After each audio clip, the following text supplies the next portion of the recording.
and welcome to another episode of The Grindbin. I'm Mike Wood. I'm Chris Mann. I'm Chris Hughes. And I'm Bobby Trippett. And today we're going to be talking about 1989's The Chilling. You listen to idiots now? It's Linda, bitch. Hey, Bobby, I got the money. Yeah, I made the team. But you're a hooker. Get that goddamn thing out of your mouth. Look, ain't got no real poetry. Hello, pizza man. We're gonna play a little game, baby. I just love funny games. Get a little girl all hot and horny.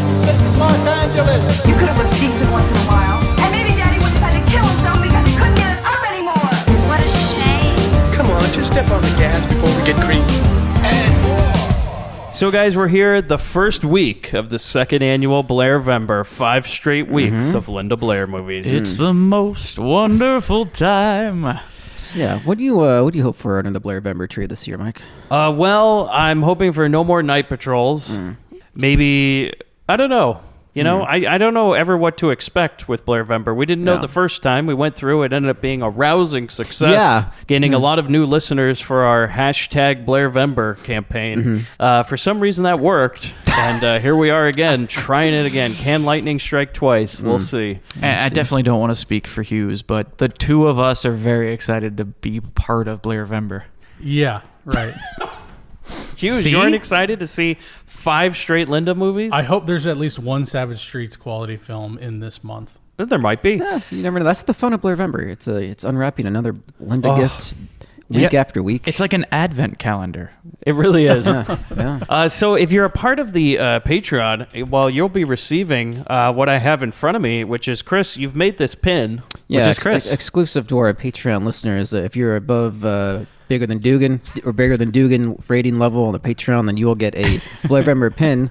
If not, then you'll have to buy one. If you are not bigger than Dugan. Or just join the Patreon at the bigger than Dugan level, and you will get a Blairvember pin. Yeah, so how much we're going to have what they cost, the limited amounts that are left beyond the Patreon. Right, they're special limited edition Blairvember only, special metallic design. It may or may not be Linda's face on there for legal reasons. Like Bobby said, it's you in a wig. Yeah. So your And I gotta tell you, likeness you're is looking uncanny. good, man. Oh, yeah. Very full lips. Yeah, it's that let's chicken skin diet. say. Where'd you get that perm? Stick your head in a dryer for 20 minutes and pull it out. I'm sure that's what she did on set. Yeah, just set it on delicate. Real sad thing about the movie today, though, no perm Linda. I'm No. sad whenever we don't have perm Linda. I barely recognized her the first 10 minutes that we saw her. You were just like, who's this lady? This is a lady. So the hell this- is Linda? This movie, by the way, never heard of it, right? Like, I'm doing all my research for Blairvember. I've heard of a lot of the movies she's in. I have never heard of The Chilling. Yeah, you told me what movie we were watching for this, and I didn't know what the hell you were talking about. And I thought s- you made it up. I see, Linda Blair, Dan Haggerty. I'm Yeah. like, well, somebody's got to have heard of this fucking movie, right? Yeah. How did No. those two titans come together and we didn't know? Well, now we do. 2 Grindbin All-Stars, 1 movie, The Chilling.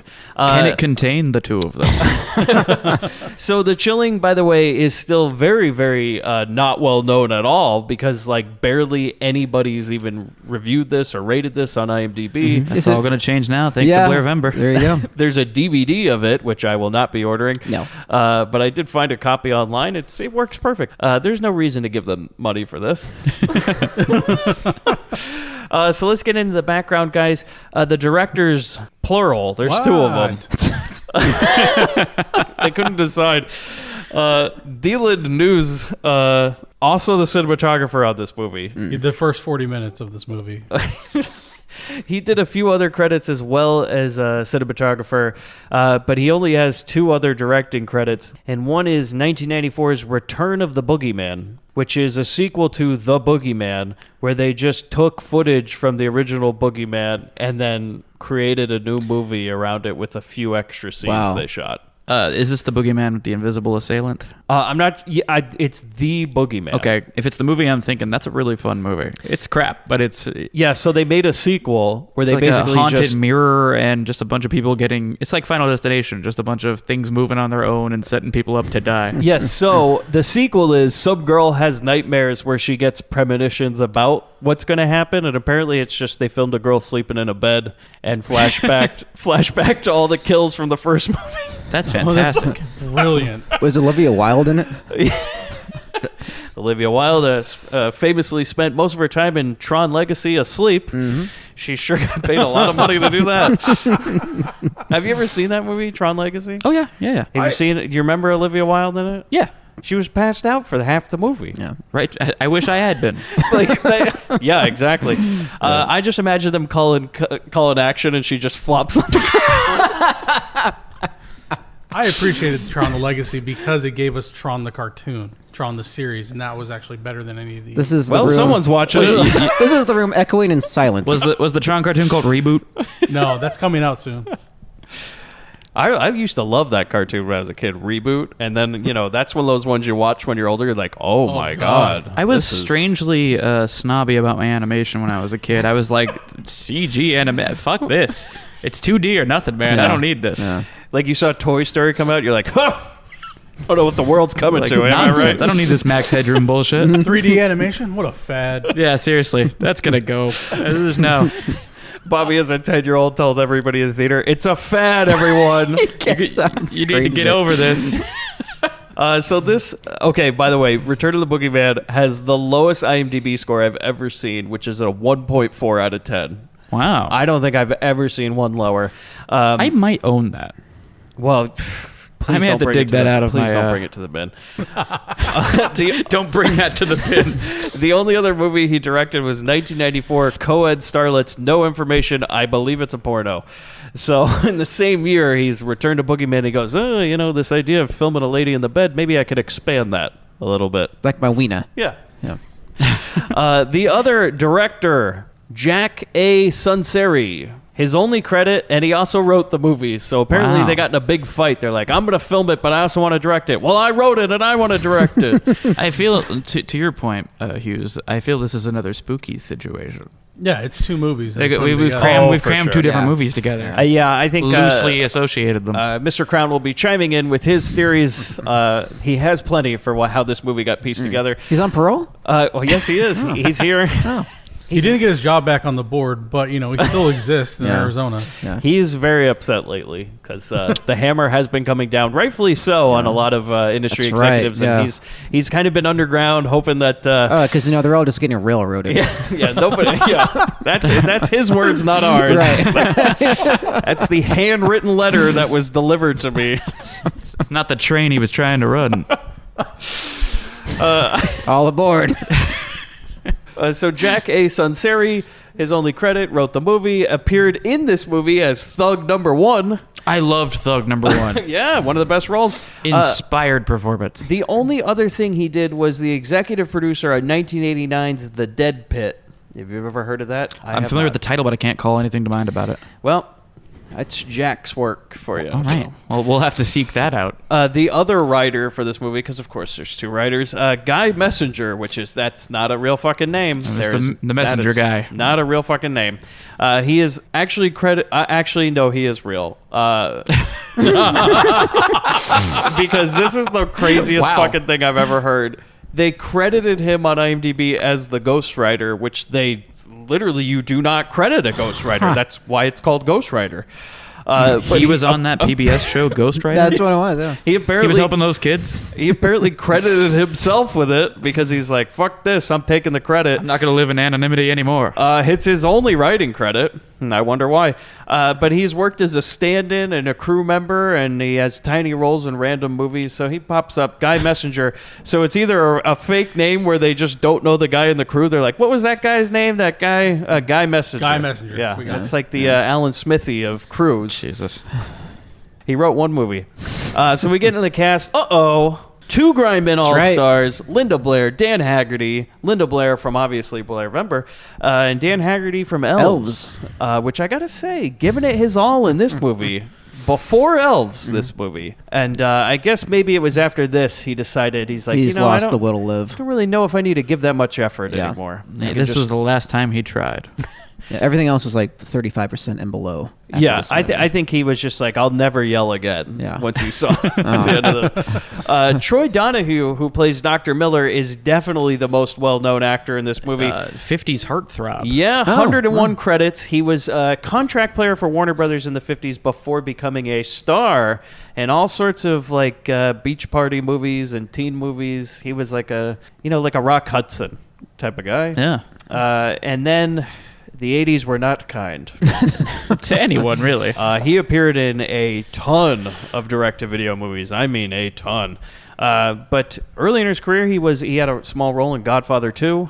Then he was in 1986's Low Blow with Leo Fong and Cameron Mitchell.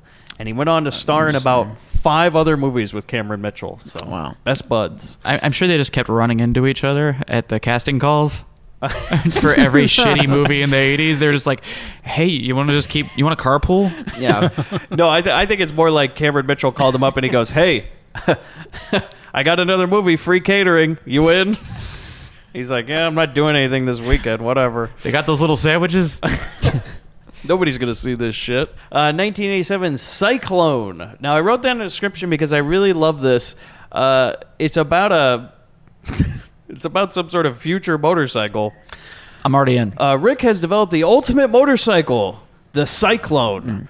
It's a $5 million bike equipped with rocket launchers and laser guns. He's a Rocketeer? Yeah, but Rick meets his fate, and then his girlfriend Terry is left to keep the Cyclone from falling into the wrong hands. It's about a girl inheriting a special motorcycle? Yeah, and I can just imagine like, well, I don't know what any of these buttons do. Whoa! And That should have been like Pee-wee's Big Adventure, the sequel. Man.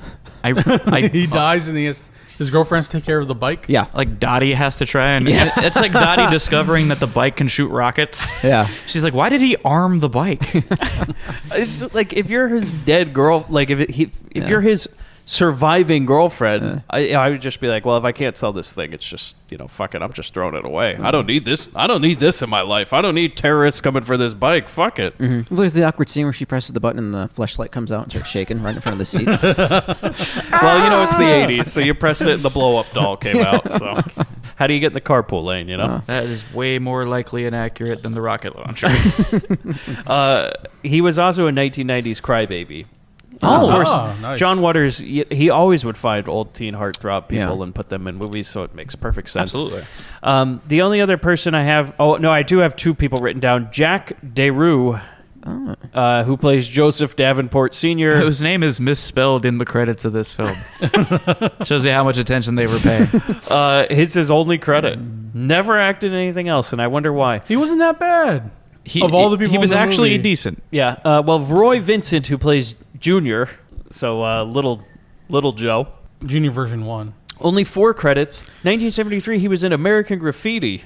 And he didn't act again until this movie in Jesus 1989. Christ. Want to see how the other side lives. 16 years later, he's like, I'm going to get back on the wagon. Then he just got right back off. The last thing he was in was something called Drunken Star Trek in 2005. God, I don't know. Never heard of it. Nobody Sounds like cares. a YouTube series. Drunken Star Trek. So, guys, in lieu of trivia, because this movie is literally buried like you wouldn't fucking believe, they didn't want anybody to remember this. Certainly not Linda Blair. I imagine if you... I assure you she doesn't. I imagine if you're like, do you remember The Chilling? She'd be like, what? When did we chill? I was in a movie Champagne. I was in a movie with Grizzly Adams. I don't remember that at all. Listen, kid, it was the 80s. We don't remember a lot of it. I think there was a lot of cocaine. A lot. Just saying there was a lot of snow up in those mountains. In lieu of that, I've written down a couple reviews which will shine some light on this movie. All right. And some that won't. Let's start with Amazon. 5 out of 5. Very good is the title of this. This has nothing to do with the movie itself, but this is this is not a joke, okay? I looked at this person's other reviews. This is not a joke review. This is real, honest stuff. Okay. By Midnight Hour on. That's one word. This was written in 2014. This movie is based on a true happening. They named this one right. A very good horror movie, seeing it was made after the 50s when movie companies forgot how to make a horror movie. From the 60s until now, it's all blood and gore. This one is interesting in that it is based on a supposed true story. Wait until you see the ending. It's good. The action starts early and keeps going until the end. The only problem with the movie is the sound. The picture is fine, but you will have to turn up the sound way up. Other than that, a great horror movie. That's just Haggerty, though. Like, it's not the sound. It's just he can't go above a mumble. Yeah. He screams once in this movie. But I like this. They go, wait until you see the ending. Well, wait, listeners, because, man, it's good. Yeah. Yeah. How dare you lie to listeners like this? Just wait until the ending. You're not going to believe the fucking ending of this movie. You will remember where listeners. you were. Listeners Chuck and Sean. All our 5 patrons. Get ready. Okay, so I got some more from IMDb, though. This title is I Like Troy Donahue, 5 out of 10. Author Todd Corley. It's weird he says that. I became Jackson Sari's attorney just before this movie's, quote, grand opening. At Oakland's very grand theater. So my first view of the picture was on the big screen, which has got to be a different experience than seeing it on video. I got a kick out of Troy's role, which I think he did with tongue-in-cheek. Linda appeared not to be very into the picture. Some have complained about the zombies being wrapped in foil, but that is how they were wrapped when they went into the freezer units. The idea was good, and Jack should clean it up and try again if he's still in the game. Yeah, we need a second version of this. It's not over. Jack did a pilot for TV, which was much better than Teletubbies, starring Dana Plato, and a very funny cast. It should have made it. What the hell? Whoops. Whoops, indeed. What do you mean he made a pilot better, funnier than... Teletubbies hilarious, man. Well, you haven't seen the Teletubbies pilot. Oh. It was very different. Wow. Like, you just see the lawyer watch... Like, I don't know why he'd ever watch Teletubbies and just be like, Jack... Yours was much better. I'm pretty sure this lawyer had Teletubbies on while he typed this. It was just one of those nights. He's like, it was better than this shit. Okay, here you go. What, this got made? The next review. Cool movie. ... I was in it. 10 out of 10. Author, Ridge Lipovac. Ridge Lipovac. Well, I didn't even know this movie was listed on IMDb. Yes, it's a cheesy B movie, and yes, I was in it. And so were a bunch of my friends from our acting class. You can't tell. So that's why it gets a 10. It was tons of fun to do, and other friends of mine get a kick out of seeing me in it. It's a shame they spelled my last name wrong on IMDb. I'll have to go back and check the credits. Yeah, how will he ever get cast again? Just look for the Loomis guard, Kipovac. That's me. I shoot the bad guy that is holding the shotgun. So grab a beer or several, you'll need them, and enjoy the movie. The beer makes it better. So thank you. But guess what, guys? Did you really think that his good friend would also not write a review? Oh, man. 10 out of 10. All right. Not Dan's best work, but still 10 out of 10. Okay, so it wasn't the great American movie, but it did have some stars, and will be showing up on various lists for the foreseeable future. What lists are those? Don't know. Hit lists. Death Row? It was shot in lovely Oakland, California, and has some people in it who are about to break into the big time. Put this in your hipster notebook. Bill Lassell and Jim Redavian. They're coming back, and this time they don't need lightning to strike it rice. I think he meant to say twice. But he spelled rice. I saw this movie at a drive-in. I'm pretty sure it was the last drive-in I ever saw, so how's that for nostalgia? Linda Blair did not complete the movie. Do you know who did? Dan Haggerty is in the movie, and God bless him. He does some of the best security guard work since Barney Fife. What does he mean by Linda did not complete the movie? Did she walk out of this I film? have a feeling that might actually be the case. Because this person was in the movie. Yeah. Yeah. This is the Okay. person who was on set. Okay. So he's saying that I think she said, Yeah. fuck this, and Yeah. it stormed out. Did Yeah. you guys notice that by the end of this movie, you don't really see her face anymore? And that That's valid. there's just There aren't somebody, exactly hero shots of Linda anymore. That's somebody True. in that padded, shoulder pad Yeah. coat, that shoulder pad blazer with a ponytail walking, and you can't see her face. Ernie Hudson's brother. Call And him there's up. Also, parts at the end of the movie where she somehow disappears from the rest of the people. She does kind of get lost for a little while. I have a feeling that the checks were bouncing. Yeah. Oh, and man. I think and Linda, so was Linda. I think Linda may have made that exit. Yeah. By the Smartest way, person in this cast. now you did see that he says keep an eye out for Bill Lassell. Well, that review was written by Bill Lassell. So Bill asshole. It was written by Bill Wassel. a real Bill Asso. That's Italian for ace. If there is a trailer, it'll go right here. Pause for Oh, trailer. there's a trailer? There is, and Oh, it's great. wow. Oh, okay, great. At Universal Labs, You want this one iced? cryogenics are the wave of the future. He will be kept on life supports until he's received at the cryo lab. A chilling alternative to premature burial. By now, your wife is being introduced to temperatures of minus 320 degrees Fahrenheit. I feel that cryogenic suspension truly goes against the laws of nature. It's what I believe is best for my family. This place gives me the creeps. Those frozen TV dinners are starting to get to you out there, aren't they? Mary believes in her work, Everything's been taken care of. I'm here to help. but Dr. Miller has his own way of doing things. There are lots of buyers out there just waiting for some hearts and kidneys. I need you available for our special projects. That's not Mr. Davenport's son. You must be mistaken, Mary. Tonight, These aren't animal organs. Oh my God! Do I frighten you? there's gonna be a thaw. There they are! I want to know how to kill them. Everybody's gonna get scared stiff. Somebody help, please! Serves them right Stand back! for cooling Come on and get it, you big snow cone! with Mother Nature. No! Jump, Mary! Linda Blair in The Chilling. Cold blood makes cold-blooded company.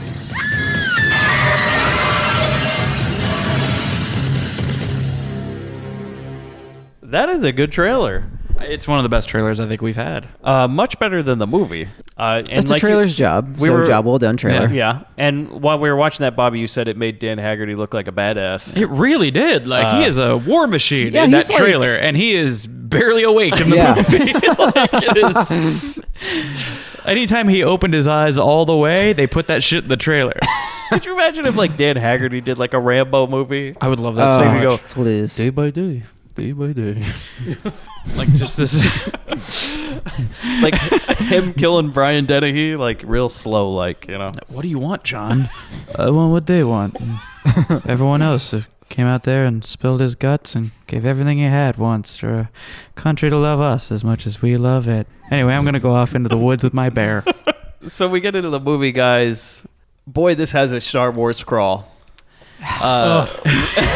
And you be damned if I didn't write it all the way down. Like, I got every fucking word. All right, once from the top, Mike. Let's do this. Okay, so I just want to say that this movie posits this in the beginning of this movie. And now a spoken word performance by Mike Wood. There's got to be a big... you got to have some fucking balls to start your movie with the moral high ground. Like, you got to really... I mean, this is laying it on pretty thick. Unless it's a Michael Moore film, then there's no reason for this shit. Like, this is like... It takes itself as serious as Roger and Me or Fahrenheit 9/11. Yeah. It really... Yeah. It's like, we're going to drive this point home. Boy, do they try for about 5 minutes.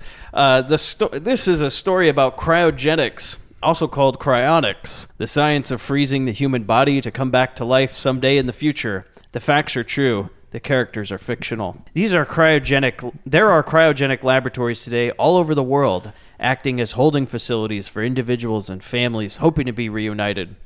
When I lived in Santa Ana, there was one right next to me, actually. Wow. It is said that Walt Disney, Theodore Roosevelt, and Howard Hughes, just to name a few, remain in frozen suspension somewhere in Europe. Although the process had proved successful with lower animals, the question is, can the scientific community successfully return a frozen human to life? The story you're about to see could happen in your own community. And what if things were to go wrong?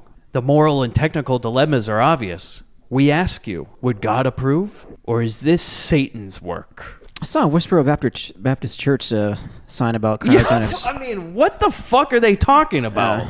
Because it has nothing to do with the movie. Once we get into that, like there's I know. There's no cryogenics going on. Yeah. Well, there will be certain times where people try to take this bizarre, moral high ground about cryogenics and how it's all evil and wrong. And yeah, it's a grave warning of something we will never have to encounter. It's like also, I got to mention, Walt Disney is not frozen.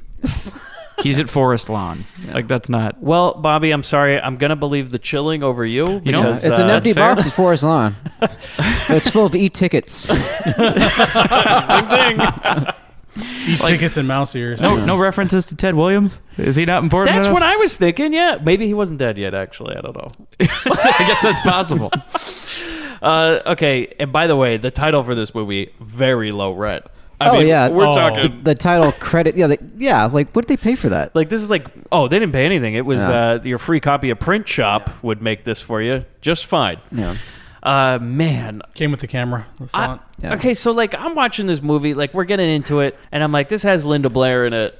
I did not expect the quality to be of Dangerous Men. Like I really did not expect it to be like real bottom of the barrel type direct-to-video. Yeah. Because this movie, from dialogue to lighting to camera to, I mean, it's... And apparently their sound effects were just Michael Winslow from Police Academy. Every time someone fires a gun, it's just a dude clapping by the boom mic. We've been doing a lot of like direct-to-video... It's everything. We've been doing a lot of direct-to-video like covers that we've been watching. This is the worst quality. This is like a... I was saying it's like a made-for-TV movie on CBS. In the 80s, it's just there's no quality. Yeah, this is like made for TNT in the 80s. Yeah. Like this is like fucking horrible. It was jarring. Because it really gets you. It was chilling. Like in the beginning of this movie, you're like, oh no. That's how we all started watching. This is an episode of like, Are You Afraid of the Dark? That's how the quality of like this no is lies. Be. This feels like I'm watching Freddy's Nightmares. Yeah. Like Jesus Christ. It's that bad. This is one of the most glorious messes I've ever seen, and glorious in terms of they just swung for the fucking fences constantly, and they didn't hit. I mean, it was like fucking no hitter. And you know, as I brought up when we were talking about spookies, I really appreciate an earnest failure. Like, yeah. Like when you went for it and you spun around in a circle and your bat flew out of your hand and hit someone in the front row and then you fell down and hurt yourself. That I respect that. I applaud you when that happens. Yeah. Because this is wow. I mean, you start off with that moral say and you're like, okay, they got something to say. Yeah, we're saving babies here. We're not gonna. Can't wait to see. And then we start in the cryo room, and of course we pan across, Chaplin, Disney, M. Jackson, and I wrote he wasn't dead in 1989. Well, the joke is that he faked his death. Is that supposed to be? Well, the idea, there was the rumor after his injury that it wasn't the same guy. Very funny. And Roosevelt. Very funny. It's a legit conspiracy theory. Mm-hmm. Well, I was not aware. It's like of when people didn't believe the Ultimate Warrior was the same guy because he got off the steroids in the early 90s and came back smaller. Yeah. Well, I guess you get people to believe anything. So apparently they thought Michael Jackson was dead and replaced by a surrogate, is what you're saying. Yeah. So that's interesting. And Roosevelt. Well, so, okay, by the way, Roosevelt. How the fuck, like, how many years ago was that? And you have the ability to cryo. Surely we had cryogenics back then. Dr. Victor Freeze was hard at work. So then we get so the doctor's on the phone, right? Dr. Miller, and he's selling the services that they really provide, which is organ harvesting. So this is all a sham. Cryogenics. No, it's not real. It's just black the market moral shit. high ground is gone. There's no need to have that anymore. There's nothing. Yeah, because it's just literally a guy... a snake oil. Well, that's supposed to be it. It's like, see, it's all fake. It doesn't exist, people. No, that's an issue because fake. The warning we're getting is about the dangers of actual cryogenics. And then here's a story about someone who's not even doing cryogenics. Right. It's supposed to be, it is a real thing. It's happening. Oh, wait, never mind. This was a producer choice. Yeah. This is studio choice all the way. It's happening. Not here, but it's happening. Like at that production company, they got this script that was like about cryogenics and the moral quandaries of it. Mm-hmm. And they go, can you put zombies in it? Because we do have a makeup guy, and he came up with this thing, and we like it, and we got Dan Haggerty, and he says he's only going to be in a movie if he gets to ram a forklift through a guy. So can you somehow fit that into your cryo movie, or do we have to hire another person and write half the other script, and we'll mix them together and kind of get like a little sundae of... Because we'll do what we got to do. because this feels like the most like just it wasn't intended to be like this. They just on that rewrite were like, we're gonna somehow make this into a horror movie now because this ain't working. By the way, though, I did say it's not a bad idea. You know, Oregon harvest those cryo people. They'll never know. No. Neither will the loved ones. They'll all be dead. Yeah. If any luck, they'll come in to be cryogenically frozen. You get more organs. Yeah, exactly. And that will happen in the movie. He's like, oh, sure. You want to add another? Great. Oh, your kid died? Well, we got these packages going on right now. So we go to the cryo room. There's scary music as doctors check on tubes and random machines, and they all try to look important. We also see like a shot of like a helicopter taking off with like a patient on it and everything.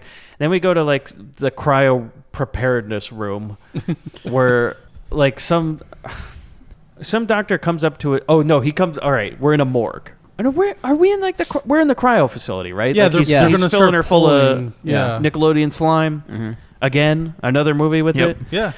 He comes up to the dead lady, says, "Mrs. Davenport, you should have taken better care of yourself." And then, from what I can see, they stick a tube up the. I can tell. Was it the urethra or the rectum? If it looked to me like with the sound effect that they shoved it with the sound Michael Winslow leaned in to yeah, because it was like a real like a squish. Yeah, the radar appeared to be jammed. Like I thought it was going up the old baby maker. Mrs. Davenport, you should have taken better care of yourself.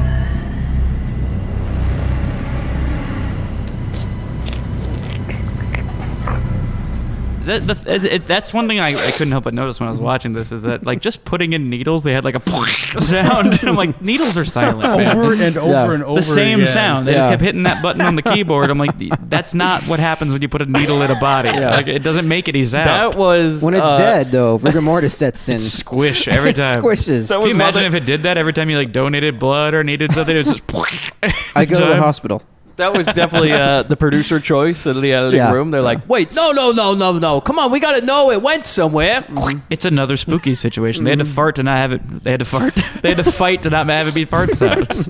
Yeah, if you just shoved it up and a fart sound comes out. But they try real hard to make this a serious movie for the first 70 minutes. So they fill her up with this cryo fluid. They drain the blood. Then we go to this office building. People are protesting cryogenics. By just saying, the fact there's protesting. Stop cryogenics. Stop cryogenics. Stop cryogenics. Stop cryogenics. Stop cryogenics. Stop cryogenics. Stop cryogenics. Stop cryogenics. Stop cryogenics. Stop cryogenics. Stop cryogenics. Stop cryogenics. What? Like, I still don't get what interest those protesters would have in this. Like, what is their gain? What is their? They're just Antifa thugs. Yeah. They're not. They have Hold no on, actual. Bobby. There's blame on both sides here. Okay. You know, there's fine people frozen on both sides. Like there's people that spend their days protesting cryogenics facilities for like what the one guy a week who's gonna go in. And so this guy goes inside this building. Businessman is what I call it for the rest of the movie. He's meeting in a doctor's office. We find out he's the husband of the woman that's on the table who's gotten the tube shoved up the urethra or the baby maker. It's amazing that you just call him businessman because they say his name maybe 400 times in this movie. But they say Davenport so many times that like Right. you start to twitch every time you hear him. He just looks like a business. Like he's just like he's all in a his suit. character is. I got money and I have business. He's a man of business. They're like, what do you do exactly? We'll kind of find out. And it's more confusing than if they just said nothing. So he's the husband of this woman, right? And he's like, hey, look, everything's fine, okay? We're going to put her... we're going to wrap her in this frozen thing, okay? She's going to look like a hot dog from an Angel game, and then we're going to put her in a tube and freeze her, and it's all going to be good, you know? She'll wake up, 50 years from now. We don't know what she died from, or we just, for some reason, we can reanimate people at some point in the future. Maybe that It's all for technology the doesn't possibility. exist. This is all for the possibility. Yeah, we just better hope the power doesn't go out, am I right? And Dr. Miller explaining all this feels like that fake commercial at the beginning of RoboCop where the guy's offering all the different hearts. Yeah. We got the Yamaha. And he's holding up this thing that looks like a pair of headphones. I would have liked it if they're like, now, if you get the upsell, she'll get the extra nice foil. Otherwise, she might get some freezer burn. You know, nobody wants to suffer from frostbite when they're waking up 50 years from now. You know, I could put a CD changer in her ass if you need it. She wants to be entertained, you know. So we see her getting wrapped up like a hot dog. Then we go to Linda with the husband. Okay, so she's meeting with him. She gives him a business card. She's like, everything's going to be fine. We go back to like the doctor, and he's doing some, quote, the Mexican deal. He's going down. selling shit to Mexico. Yep. Then all of a sudden we just get a title that says 6 months later. Not just 6 months later. 6 months later, Halloween morning. Okay, this means nothing to the story. Nothing at all. But they'll keep referencing it. It's literally just to make you go, ooh. He goes, you know how to make a movie scary is you just have it take place on Halloween. Well, because then automatically people are on edge, There are Loomis guards. On I'm edge. just saying. Like, it all ties together. They want you to think that the shape is coming. So then the girlfriend comes in the bathroom. Okay, no, this is where this movie turns into something where you're not prepared for it to be this bad, which is a woman walks into a bathroom, and the dialogue here that we're going to play... Hi. What's this about a bank job? What about a bank job? Well, I just heard Tony saying that... Hey, Tony's a friggin' idiot. Do you listen to idiots now? No, I just don't think that it's a very... No, you don't think, do you? And I'm like, oh man, we are in for it. Yeah, that's quality right there. Yeah. That's quality dialogue. And then I write, he tries to rape her. Like, He just takes her. It's old school Western rape. You know what I'm saying? Yeah. It's like, it's definitely rape, but they try to present it like it's just sort of rough Yeah, it's stuff. John Wayne sex. It's like Exactly. it's a meeting at the wine stand. It's a little High Plains Drifter action. Yeah. I mean, which is totally unacceptable, but we're supposed to accept She it. may have said no, but in this context, she didn't mean it, and she was happy to have him because that's what the scene ends with. And then he says, I'm going to get something from you now besides all the bullshit you've been giving me, and then grabs her and sticks his tongue down her throat. Right. Which, I guess that's a real Western way. Sometimes you take the D, sometimes the D takes you. Yeah. That's just how it is in these old movies. I saw a movie the other day. I feel horrible just for saying that. It's hard for me to Yeah, describe we're it. not. It's not okay, I feel but it's a dirty. thing that happened all the time in these movies. I saw a movie the other day with Charles Bronson where a woman was screaming at him for a long time, and he goes, well, I'll come back. Well, guess that time of the month. So see you later. Old Charlie Broads. So then a maid knocks on the door with towels, and we find out it's like a hotel. But it's like the sleaziest hotel ever, but they have Excellent towel service. The old Red Roof Inn. Yeah. They have if they weren't towel there, she was service gonna at the she was Red gonna Roof? fold it into I an can tell you animal from like a cruise experience. ship. No. No towel service at the Red Roof, huh? No, we didn't. It's BYOT at the Red Roof Inn. Yeah, you just go in and the towel racks are bare. Or they're chained to the wall. We're being green. You air dry here. They chain them to the wall, right? So you can only kind of dry yourself. You have to kind of You gotta rub up against it like a bear against a tree. Okay, So we should do a roll call on this too, because now the person that's been picking up the towels is not the person we saw in the bathroom. No, I call him. He's a random beardo. Yeah. So Beardo opens the door and he takes a towel, and I write, well, that went nowhere. Why did we even have that? And this is when this movie will start to go down these rabbit holes where we don't follow anything. Like, it's just indicative of what is going to happen for the rest of this movie. So Beardo and Bathroom Guy is what I call him, because I don't know that guy's name Adventures either. of Bathroom and Beardo. Yeah, Junior, I guess. Beardo and Junior, they get into it. Bathroom Guy, don't you ever go near her. Got it? Yeah, he says, she's mine. M-I-N-E. And I write, well, this is news to us because they're having a conversation we are not aware of. Nope. And then the Beardo says, nothing that she hasn't done for you that she hasn't done for me or anyone else. And then we hit the accelerator on this scene. Because in response to that, he slits his goddamn throat. Yeah. He makes this guy into a Pez dispenser. Holy shit. Like, holy fuck, man. Girl comes into the room. Like, we're going to need some more towels. And she doesn't even seem upset. She's just She's like, more like "Ugh." annoyed. Yeah, like, oh, you killed another one. Well, that's like one less they have to get the job done. That's like 1% less of a successful bank job. She's the Mr. Pink of this group. Yeah. So she kind of groans, but she's not really scared of dying or anything like that. No, she's just not again. And then she just locks herself in a room. Yep. And then they grab shotguns and they leave, and they just say, like, are you going to come with us? Yeah. So now there's two guys. So we had one and two guys. The one with the towel killed one. Yeah. And then another one appeared out of nowhere. Then another will appear. A new guy spawned. Two more will appear. Yeah, they will appear when they reach an area. Like Yeah. they do, okay. So basically, right? The end of this is like the guy goes, "You need to pay for your hotel bill," and then he shoots the clerk. Yeah, he starts robbing the hotel because he's not going back. Yeah, and it's just two guys in the car. And then they leave, and they just leave the lady. She's gone. I gotta point out though that this the guy behind the counter at the motel looks like the Yeti got a job. I was like, oh, nice that he's integrating into society now. So but now he's dead. And that is the smallest shotgun blast. If you look at the squib work, it's like it was the size of like a penny. Yeah, they shot him with a paintball, but he fires a shotgun from like 2 feet away. Get the cheap one. Get the no. I don't even want this scene. Like, I think he's gonna be okay. I don't even think he's dead, but the size of that hole. He shot me with one of those BB guns. I'm fine.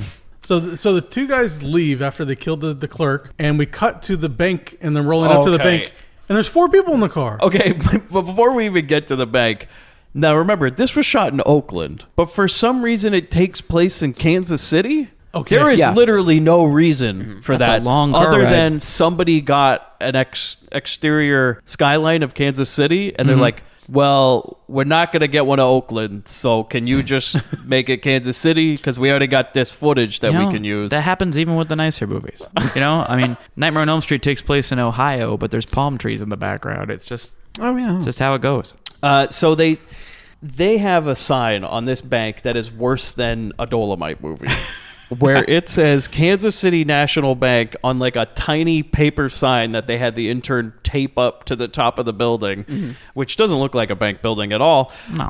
It just says Kansas City National Bank. And then they pull up Hughes, and there's like magically like 4 guys in the car now. It's a full boat. And one of them I thought was Dan Haggerty.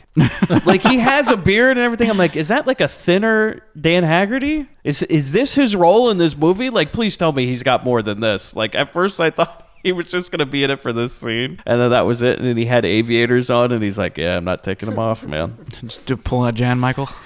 So we get all these guys, right? They go inside. They take a hostage. Amazing ADR. Shit is so hammy and over the top that I thought the Toxic Avenger was going to thwart them. Like, he's going to run in with his mop and stop them. This is like worse than a trauma movie. Bad. Yeah. Like the ADR is of a woman just going, let me go, let me go. No, please, no. Let me go. Please let me go. Yeah, freeze. Hold it, buddy. Well, he grabs her, takes her to the back and everything, or takes her away.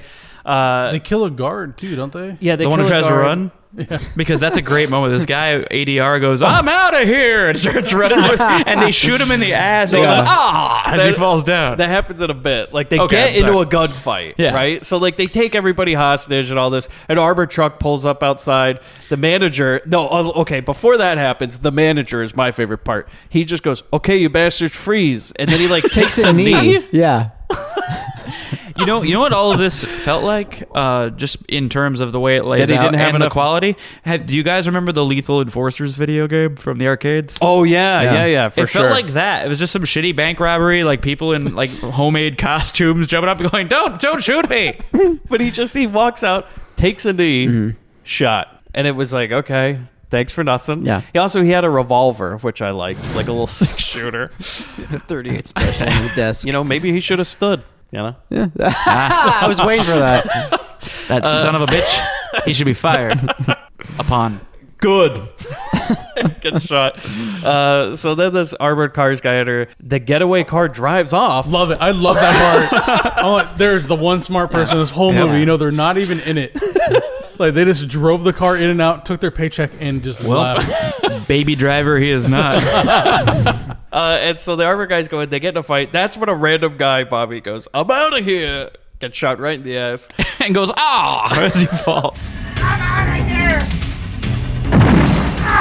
And then the guards shoot the bathroom guy dead. So we're like, okay, we just followed this character for 5 minutes. Now he's dead. Did you talk about the lock that they couldn't lock to keep the guards out? It was just there's like a 2-minute scene of this guy like trying How's the key work? How's it? Trying to get a key into a lock and then dropping the keys on the ground. Then we cut back to the guards, the armored car that's outside, walking towards the bank. And then he picks the keys back up and he's trying again. And then he just gets blasted. Keys weren't his specialty. Man, this is like watching Heat. So they go to the hospital. They're taking the bathroom guy to the emergency room. The music's sad, and I'm like, we should care about him?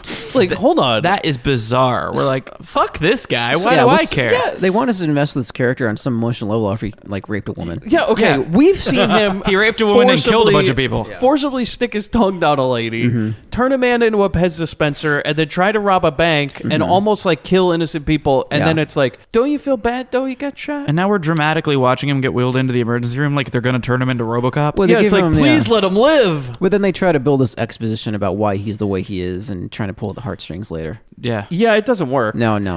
So we go to this Like it's going to grieving- justify everything he's done already. Okay, Like, we- what else could he have done? Yeah. We go back to businessman, and he's doing business, because that's what they wrote in the script. Is he goes, yeah, I'll need those files for that one case and everything. Yeah, sounds good. Whatever we're doing, the Johnson & Johnson. Going to have whatever it is. a meeting about business. Yeah. We got business. We're a business to business. Import, export. That's right. I got those reports, and we need to business harder. But you know what? The phone rings, and a doctor's on the phone. They go, hey, yeah, so this, your kid died? And he's like, what? And I was like, okay, hold on for a second. This businessman, his son is the bank robber rapist? Yeah. Okay. Did you notice the name of the hospital that they're in? It is Basic Medical Service is the name of the hospital. Must be an HMO. Basic medical. Well, yeah, no they wonder have he signs. died. They have everything outside. It's all says Basic Medical The Service. 99-cent store of hospitals? What do we call a hospital, We don't want to make it too fancy or anything. Just, how about just basic medical service? It's like Wonderful. was it that one like lingerie place at the mall? It's just like intimate basics. It's just like solid colored bullshit. We don't want to be too risque, you know. Yeah. Okay, how do we know it's his son and he cares? Because damn it if there's not an 8x10 right on his desk. Grabs this giant picture frame and then looks at it like, goddamn, my son's dead. But they also couldn't afford even a picture of the guy, so you just see it from the back like, well, I assume there's a picture in there. Meanwhile, it's his autographed picture of Ricardo Montalban. Ricardo. Hello. So we go to the hospital guy. The business guy pulls up the hospital, and this is where we're really gonna like lay it on thick with our ideas and morals about cryogenics. Is the doctor's like, all right, hey, your son's in a coma, so it's not the worst news. And then the business guy goes, well, I'd like him cryogenically frozen, please. And the doctor gives this long moral speech about it going against nature and never being scientifically proven. And I just said, shut the fuck up. Yeah, we don't need this anti-vax conversation. Yeah. He's just like, I just want to do what I think is best for my family. Yeah, it's like, my son's a patient here. I'd like to do what I want to do with him. I don't need your bullshit here at Basic. I don't know how they run things over at Basic Medical Services, but sounds like they tell it like it is. Basic Medical Services Like, Memorial, man. I like that the doctor took the time to be like, cryogenics is bullshit, right?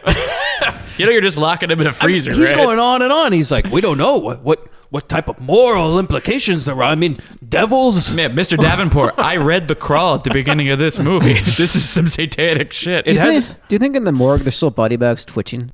This place. Over at Basic Medical, probably. Do you think the only staff from Everest College? I think so. And every other school you see It's- in like between Jerry Springer and Maury Povich. It's a Maury school for sure. It's a Maury hospital. Next time on Maury Hospital. This is where they do all those paternity tests.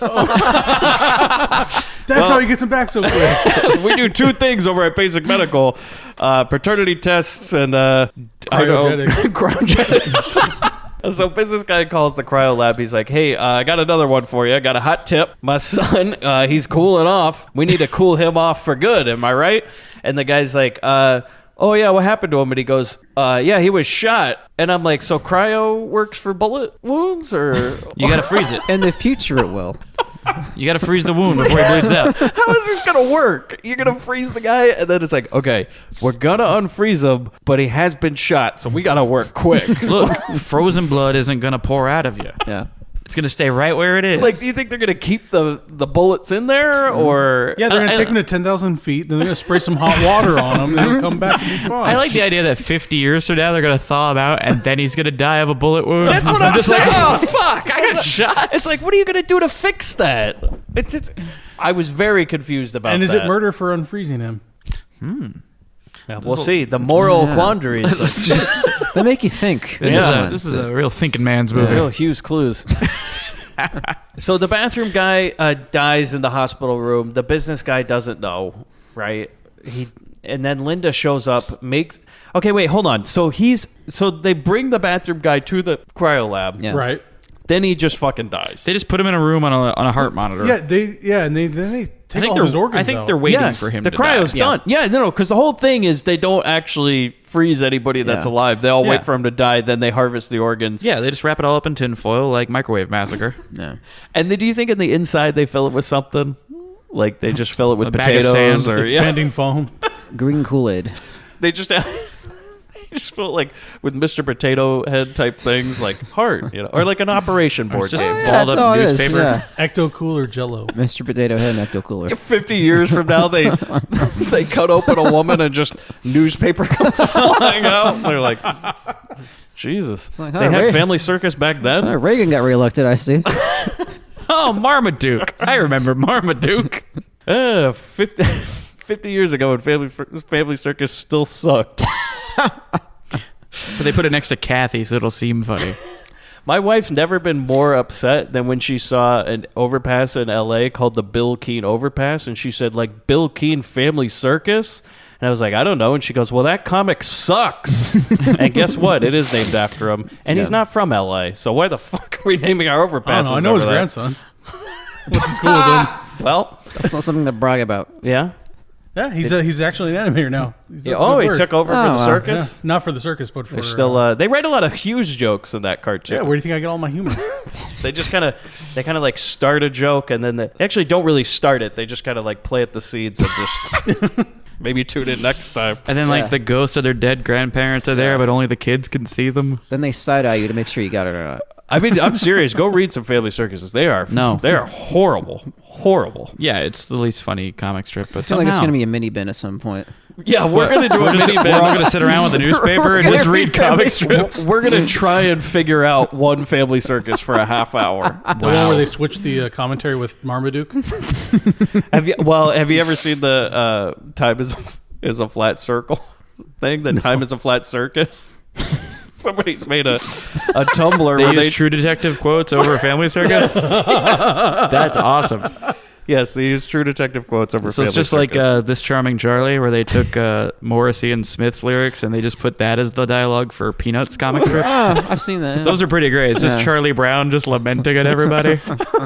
He's like, I'm human and I need to be loved. So we go to, now this is amazing. So Linda comes up to the business guy and she's like, okay. Well, the business guy says, I can't believe this is happening again. And I write, neither can I, right? What are the odds? Oh, man, you unlucky bastard. So Linda comes up and sits down. She does the grieving thing. She goes, oh, I'm so sorry that your whole family's here. Why don't we go grab a cup of coffee? We'll talk about some stuff. She's working some game on this grieving guy. Yeah, I'm not sure where this is going. In every scene, even the earlier one, she's giving him the business card. Like she's and it's like, she's angling for D in that scene too. Did they like know each other? Nope. No, not one bit. Because this next scene is going to be like they've known each other for like years. Because it was a flashback, right? Or it was. Oh, we get to it. Okay. Please, the best scene in the movie. We will get to it because when the cameras were off, people were clapping. I mean, they really thought they hit that one out of the park. Like, so, okay. We're eating lunch in like the cafeteria you eat in when you have jury duty. And we learned, I think they were. They look like they're eating lunch at IKEA. Like it's just this weird. So him and Linda are sitting down, and she's like, so you run a charity or something? It's like she's here. Spot on. Run a charity? And he's like, yeah, I do really good work and stuff. Check, please. And I was like, order the soup. How do we explain the son as a sleazy criminal? Just a bad egg, I guess. No fault of his own. Like, that is just... She's like, so, you must miss your son. And he's like... This is turning into man's Bob Hope. He's Bob, like... Nope. He was, he's kind of a troublemaker. And then you find out, here it comes. He was in Vietnam. And he came back a little too much of the Agent Orange, I guess, and the brain got fried, and he's doing all these crazy things. Speaking of This Charming Charlie, he's apparently just became a bad egg. Yeah. And That we just feel happens. That's what Vietnam did to a lot of supposed to guys. feel Made them bad. bad eggs. And then this next sequence of dialogue, I'm going to play it because this is literally the most horribly written dialogue I've ever heard, maybe ever, on the Grindbin. This is a C to believe. Like, now my recommendation is no. Do not watch this movie. Hey, we're going to get to that. But watch this scene. Please, whatever you do, skip to where this scene is and watch this, because this is... Mike, you need to find the time code and let them know. I will not. You got to watch it. Just make look them for watch this movie. Linda drinking coffee. It's the only scene where she does. That must have been very difficult for you. You seem so understanding, Mary. And happy. Well, thank you. My friends think that too. What do you mean, think that too? Well, things aren't always what they may seem. Mary, it's none of my business. But are you having problems at home? Well... Flashback, oh my God, Yeah. is what I write. Linda washing dishes, and like a guy comes up behind her and like kisses on her neck, and she says, It doesn't work for me. It's always something, isn't it? I can't live with a drunk. What can you live with? and I gotta say, so we played that scene, incredible line delivery. And if you watch the scene, the guy flails his arms around. It's like when Kermit the Frog celebrates. Yeah. He takes out a cereal box with his arms. Life all over the ground. I just want to put us, we're on the deep, set, okay? We're on set. They've just performed. We hold, let the room calm down, okay? Let that heat settle. Director, very slowly. And then everybody just rousing applause as they go, we did it, everyone. We did it. Some Brando shit, man. This is... You can see the guy playing the drunk. He's kind of got one hand on the counter. And He's still coming down from it. He's like, oh my God. It just feels so right. Am I right, Linda? Did it feel good? That was great? She's like, yeah, whatever. She's like, No, I meant statistics about dogs. When I said it doesn't work for me, I meant the script. This film's not working for me. Then we go back. Somewhere a dog needs me. Yeah. We go back to the cup of coffee. The business guy's concerned. He puts on his concerned face. And she says then, I thought of calling you many times. And I write, what in the literal fuck is going on? Many times since the beginning of this movie? Since the mom died. Like, oh, yeah. What? Like, this makes no sense. She met this guy for 10 seconds, gave him a business card, and for 6 months, every time that drunk was taking out another box of Cheerios, she's like, maybe I should call that guy. Well, I mean, you saw them. Irresistible I magnetism. think he's got money. He's a man of business. He's also a good 20 years her elder. He's a silver fox. She likes him with some experience. She needs someone who knows how to handle business. That's true. You catch my drift. It's true. But we're acting like these people know each other. Yeah. I thought they do. Very well. But they literally just met. This is the first conversation they've ever had. Yes. And he had to watch her flashback like he's some sort of fucking Ghost of Christmas Past. They should have had his shadow at the bottom of the screen like a Mystery Science Theater. A little toasty. So then we go to the doctor on the phone, and he's trying to hard sell And this organs. dude's like cold calling for organ harvesting. He's like, hey, I got Mexico on the line. They want 3. Colombia's saying 5. What do you got for me, huh? What's the price? What's the going rate here? Real boiler room shit. Always be closing. He's like an ABC. organ broker, this guy. He's like a stockbroker, but for the organs, All right, somebody's got 5 on the heart, 10, 20, 30. Coffee's for closers, Linda. And then he hangs up and says, cheap son of a bitch. I think he was talking to Bill Cook. So we go to a cryo locker room. We get some random lady we're really never going to see again. Because our Dr. Miller is wondering where Jerry is. Yeah, and I'm wondering who Jerry is. Jerry's the assistant. So Yeah. the one guy is the seller. The doctor's the seller. Jerry's the assistant. Jerry's the guy who's wrapping up organs, right? Yeah, no. Yeah, Jerry's wrapping up He's organs. the guy doing the tinfoil. Yeah. He's wrapping something else. Yeah, And it's now the he's only wrapping thing he doesn't something wrap else. up. The only other girl in the whole office that we have no idea what her name is. So she is some girl in my notes. Someone else who works there. Jerry's lining one up in the locker room. Do you think Jerry ever accidentally sends that wrapped up potato to a customer? And they're like, we were looking for a heart, but we got somebody's lunch. What the hell did I eat? Now I'm gonna turn into Jason. She's getting dressed. Larry, yeah, he sneaks up like a horror movie, but then it becomes a porno. Yeah. Which I was like, oh no, again, we're starting down a road that we didn't plan on. Every time. Then they get caught by the doctor. Okay, here's the thing. They like make out and kind of like take their clothes off a little bit downstairs. Then the next shot is them coming upstairs still putting their clothes on. Yeah, they don't know how to be. It's like it was on the move. You were in the locker room. Just get dressed there. But they're like giggling and putting their stuff back on and everything, and then they have this awkward moment where they run into Dr. Miller. Well, you can definitely tell that the producers on the set go, no, honey, come on. And he's reaching over and unbuttoning buttons. One more. There we go. He's trying to get one bra strap off the shoulder. Now, don't be too quick about buttoning up that shirt. You know, we hired you for a reason. Wait, it's supposed to be cold. You know what that means? He's spraying her with that cryo. Jesus. Not until she looks like she can cut ice. You mean like this? Not you, Haggerty. The colder the hotter, baby. The colder the hotter. And so then he, the doctor catches him. He kind of intimidates them a little bit. And you got that line about Dippin' and Company Inc. Yeah, it's a good line. It's true. Yes, I wrote that one myself. Thank you very much. What's great is at the end of this moment, she turns to Jerry and goes, "Jerry, he knows." Yeah, no shit. He knows. She fucking says it while he's there. Yeah, Jerry still had his dick out. Of course he knows. Jerry, I think he knows that we're having sex. Okay. I don't know why, but I just have a feeling. Not only does she say that to him, he's 5 feet away from them. And she turns to him in full volume, "Jerry, he knows." I can still hear you. Yeah. And then he responds with, again, "Doctor's 5 feet away. He's a sleazeball, Wanda. Don't worry about him." I was hoping she'd be like, "I think he heard us." Oh, he's turning around. So then the business guy arrives at his limo, right? Right. Which I thought was amazing. So this man travels around to hospitals and cryo things in his limo. That's how rich he is. He's balling, dude. Amazingly bad ADR, by the way. Yeah. Amazingly bad. As the security guard says, "Good afternoon, sir. Dr. Miller's expecting you." This is what I write. We don't need this. Just go straight need to any the of this. fucking office. Like, what we got was a phone call with him saying, "I'll be right there." Look, they rented a limo for a day. They're going to get some use out of it. We're going to use it, god damn it.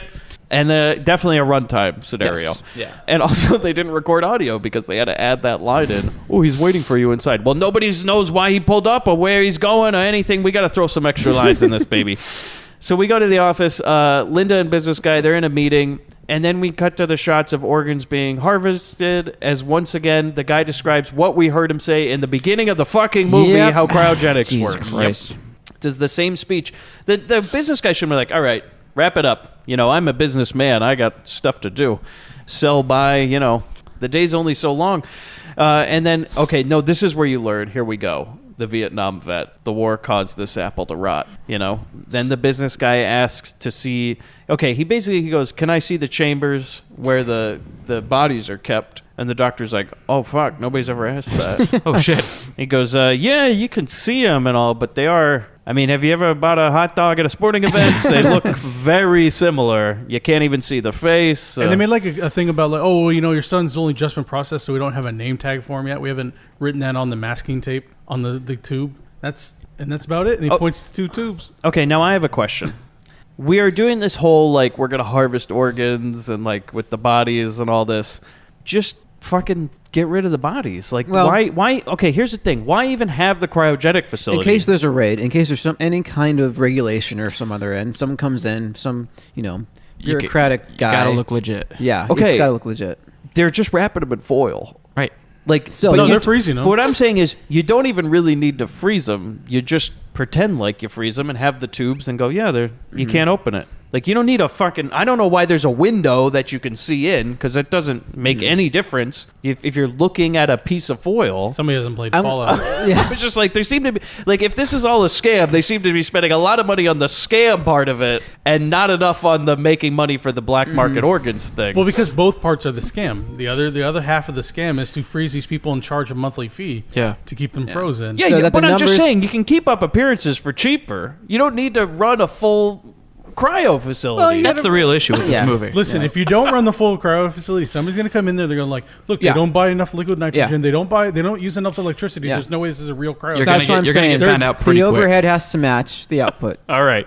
Have you never done this, Mike? Yeah. Well, what do you know about shell corporations? Well, you guys just wait for the next Grindbin venture. Legit Mike Wood over here. Only does things by the book. We'll freeze you and put you in a van. For the 50th anniversary.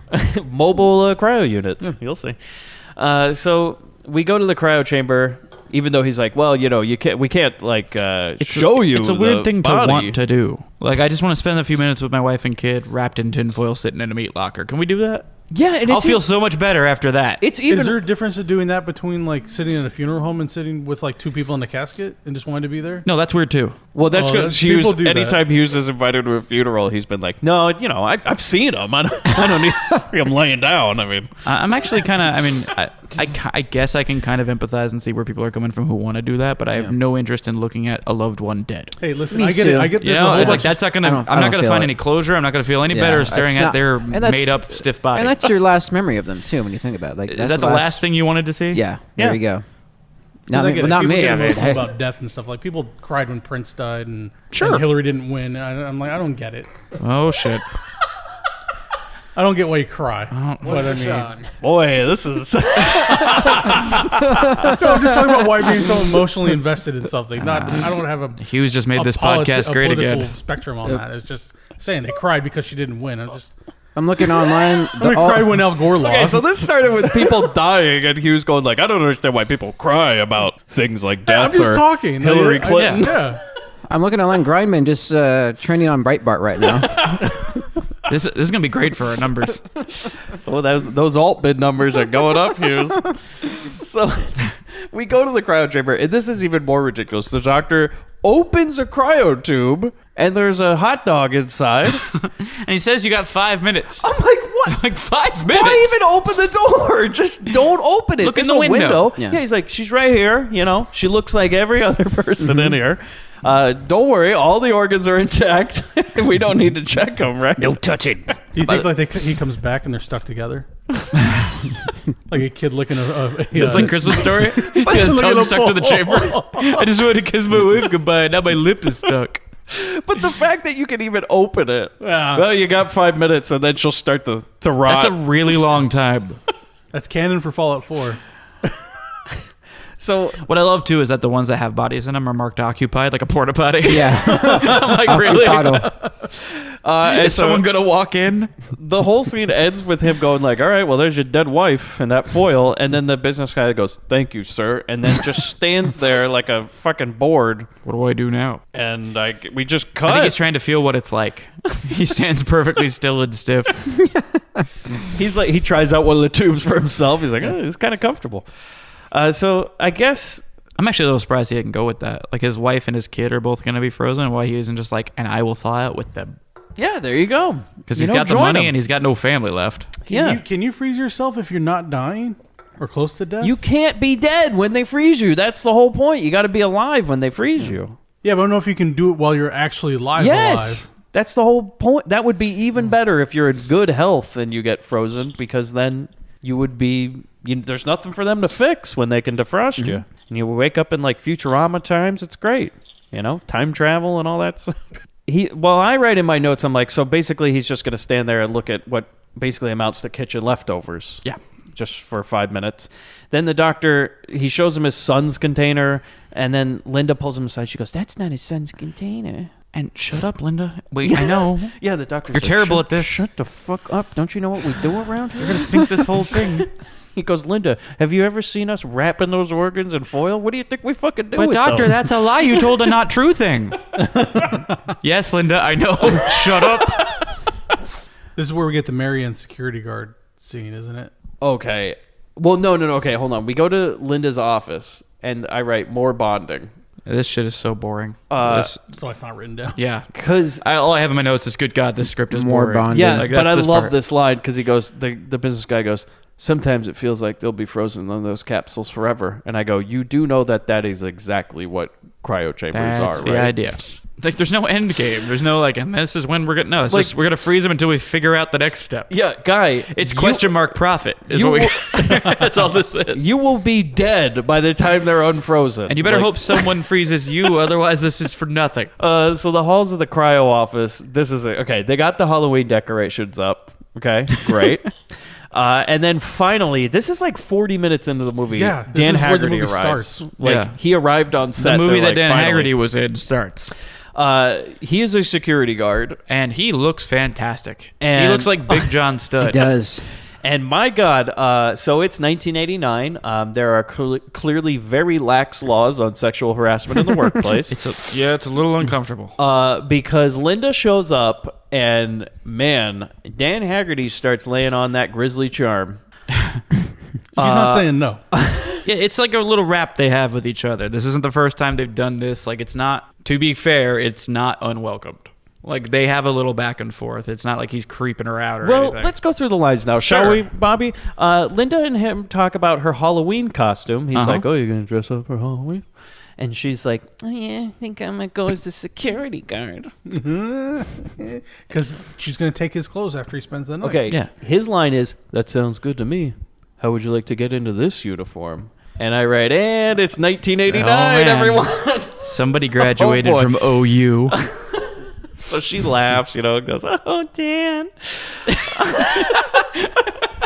And then he says, I wouldn't mind going trick-or-treating with you as Freddy. And I write, what the hell is that supposed to mean? Like he wants to haunt her dreams that night? Like, what does he mean by that? Wants to be the man of her dreams. Yeah, that's all he's getting at. You're reading into this. You're the weird one. I meant that, like, the night would end with you burning me in a boiler room. Yeah. I wouldn't mind going trick-or-treating with you as a burned child molester. Wouldn't that sound good? Getting those dreams, getting those pants. Am I right, Linda?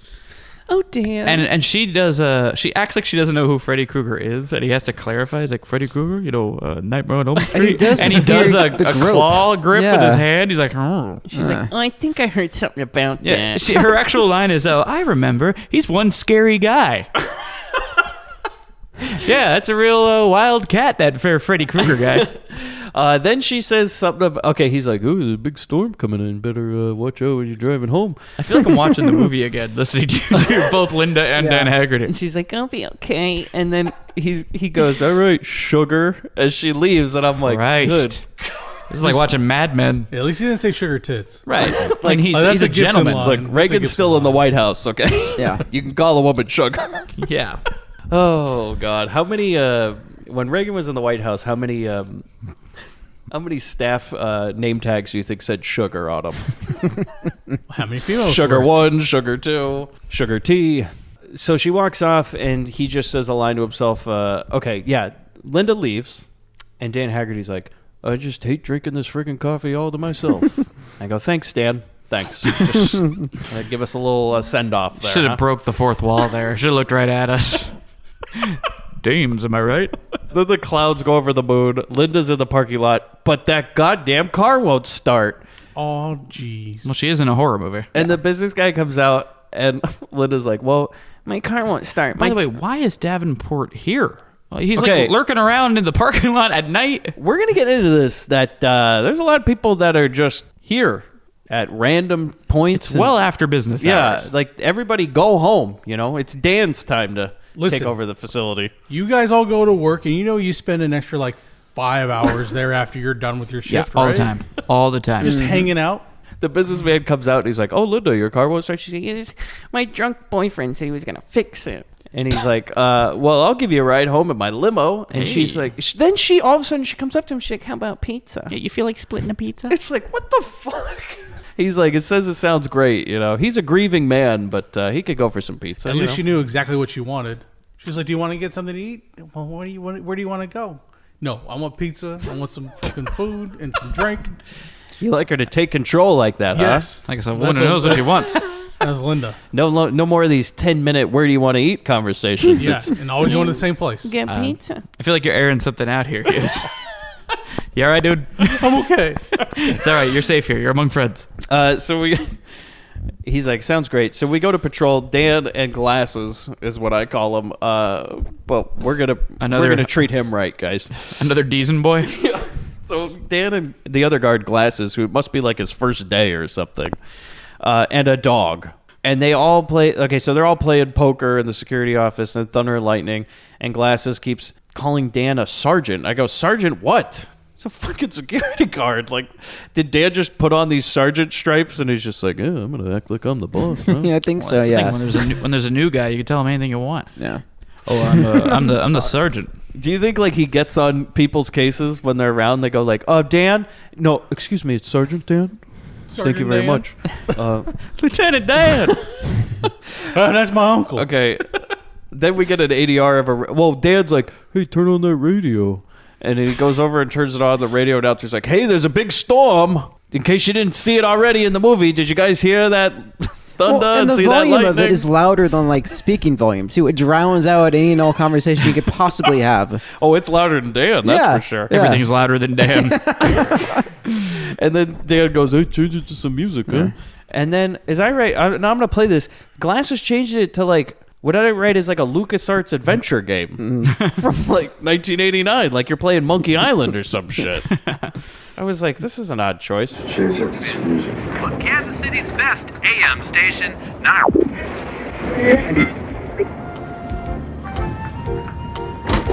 One more hand? Then the storm turns off the power, and then Dan goes on for about 5 minutes about trying to get the power back on. He's just like, hey, I'm pretty sure the backup generator's gonna... Oh, there it goes. Jesus back Christ. on. A person no, the going backup into generator's cardiac arrest is louder than Dan. and then he goes, "Oh man, this is really bad. Hey Glasses, can you like go check around and stuff? I'm gonna call the power company." And then he calls the power company and goes, "Hey, yeah, we got some bodies here. You know, yeah, it's over at the cryo lab. Yeah, we're gonna need that power on real quick, right?" And they're like, "Yeah, sure, whatever you say, Mr. Haggerty." And we got the whole town out, but we'll go ahead and send those guys over right quick to the cryo lab. And then, as I say, this is the worst. This is just the worst fucking idea I've ever heard. Is Dan Haggerty looks at Glasses and he goes, "You know what we got to do is take all the tubes with the people, unplug them, and bring them outside because it's colder out there." Wow. Yeah. See, it's those kinds of ideas that get you sergeant. That's the difference. Right. No. This will be your last day at this company. So the next 10 minutes are them pulling a forklift and bringing out every goddamn dead person We have in to a watch tube it Like they're- one by one. Yeah. to the parking lot. And, Like and they're we- moving kegs. not only do we have to watch them one by one, we have to watch Dan yell at Glasses like, no, not there. Come on, man. What are you doing? What the fuck are you doing? You never moved that dead body with the forklift before? What are you doing? Put it right there. For the longest time during the movie, I still couldn't figure out why they were taking them outside. There was one line of dialogue. Yeah, Dan but Haggerty Just even- that it's colder outside even than it then- is. I think it's colder out there. Which, by the way, no, it No, isn't. it's a fucking thunder and lightning storm. It's all muggy and shit out there. And not only that, but the colder than room what- they were in is full of ice. Yeah. It's full of negative 300 Yeah. degree It's a ice refrigerated room. It's gonna stay cold for a Literally a bit. freezer. It's like- Haggerty goes, it's colder out there. It's like the plot of a Kevin James film. Someone's just Oh yeah, shit starts. he's a Paul Blart. Yeah, He's Sergeant definitely. Blart. Sergeant Blart is on You the imagine case. Dan Haggerty and Kevin James. Oh my god, I would pay. Oh my god, I'd buy the box set of that. I would watch the shit out of That that. is the only Kevin James movie I would go see. Hey, Hitch was good. Oh boy. God damn it, Hughes. Oh, I want to see a Dan Haggerty Kevin Hart movie. Jesus. Kevin Hart going all fucking crazy, and Dan Haggerty's like, hey, he's going nuts, huh? Yeah, one person yelling and one person whispering. Do you think they like have to hide a boom mic in Dan Haggerty's beard? It's just to pick it up. Mr. Boom's just traveling through. Getting covered with crafty. Yeah. You see the director just come over. He's like, yeah, Dan, maybe a little bit louder this next time. I don't know if I can go much louder. Yeah, sure. I'll try a little louder. How's this work? Is this Okay, so then they I put go all any the louder- bodies. I love him so much. Yeah. They put out the bodies. And then Dan says something like he's saying it's too late. It's like, I don't know what the fuck's going on. And then he goes, all right, hey, we brought all the bodies out. By the way, they didn't. No. They didn't. No. Because No. we're going to fucking cut to later in the movie and there's shitloads of bodies still inside. That's right. But instead he goes, They only had to move the important ones. So Disney, Yeah. Hitler, and Michael Jackson. But I wanted to see a moonwalking zombie would come out at some point, you know? If you're going to have Michael Jackson on it and you don't have a fucking moonwalking zombie, what are we doing? What a waste. Like Return of the Living Dead 2? Yeah. Okay. So Dan Haggerty goes, "Yo, I'm bored, man. Let's go play some poker." Huh? There is a line in there during all this where he says to Glasses, these frozen TV dinners are starting to get to you, aren't they? Yeah, me too. Hey, fuck it. Let's go drink and play some poker, eh? I'm with you, Dan. And so they go into the doctor's office and they start drinking and playing poker. Their job's done. And he's like, we'll just wait for the power company to get here, pretend like we did something, bring those buddies out. We have a pint and wait for this whole thing to blow over. Then we go to, so they're in the office, they're complaining about their jobs, and Dan says, boy, I'll tell you, if this power company doesn't get here quick, this boy's going on strike, huh? Like, what would be the strike? Does he put down his cards? That's it. I'm on strike. These bodies are going back in the cold room. I wrote this movie would be very interesting if Dan Haggerty and Glasses just kicked over those tubes and went on strike. Like, they're just like, well, we're done, huh? Fuck it.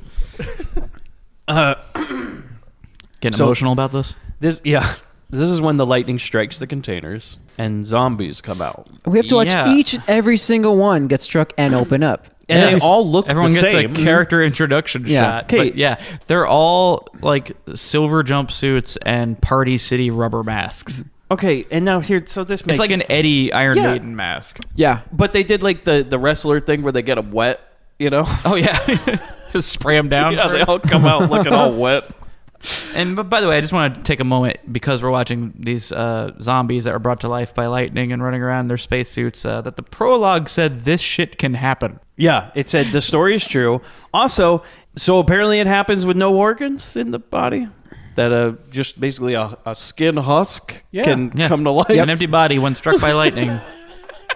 So like a zombie doesn't need a heart or any sort of thing like that. No. Like Frankenstein was just... There was nothing inside of it. So, literally just nothing. Their get-ups look like you got invited last minute to a Halloween party, and so you ran into the Spirit Halloween store when everything's been picked over, and you're just like, all right, silver jumpsuit, rubber mask, fuck it. Yeah, it's very low rent. And by the way, we'll go with okay, so the zombies walk slow, but then sometimes they'll go really fast. Oh, most of them aren't even trying to zombie walk. They're just sort of like doing tasks and walking around. It was like they were like, no, they're going too slow. This is boring. It's like back in Raw Force when like half of the shamed warrior spirits are just kind of bored and walking around. Yeah. Oh, God, yeah. You just see Mr. Crowd in like Night of the Living Dead going, come on already. Let's go. What's taking these fuckers so long? It's not scary when they walk. Have them jump out of the ceiling. How'd the zombie get up there? I don't know. I don't care. It's just cool.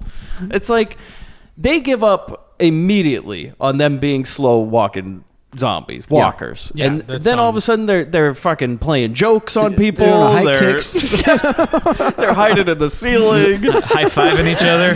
Yeah. I mean, there are parts where they literally play jokes on people. Oh, yeah.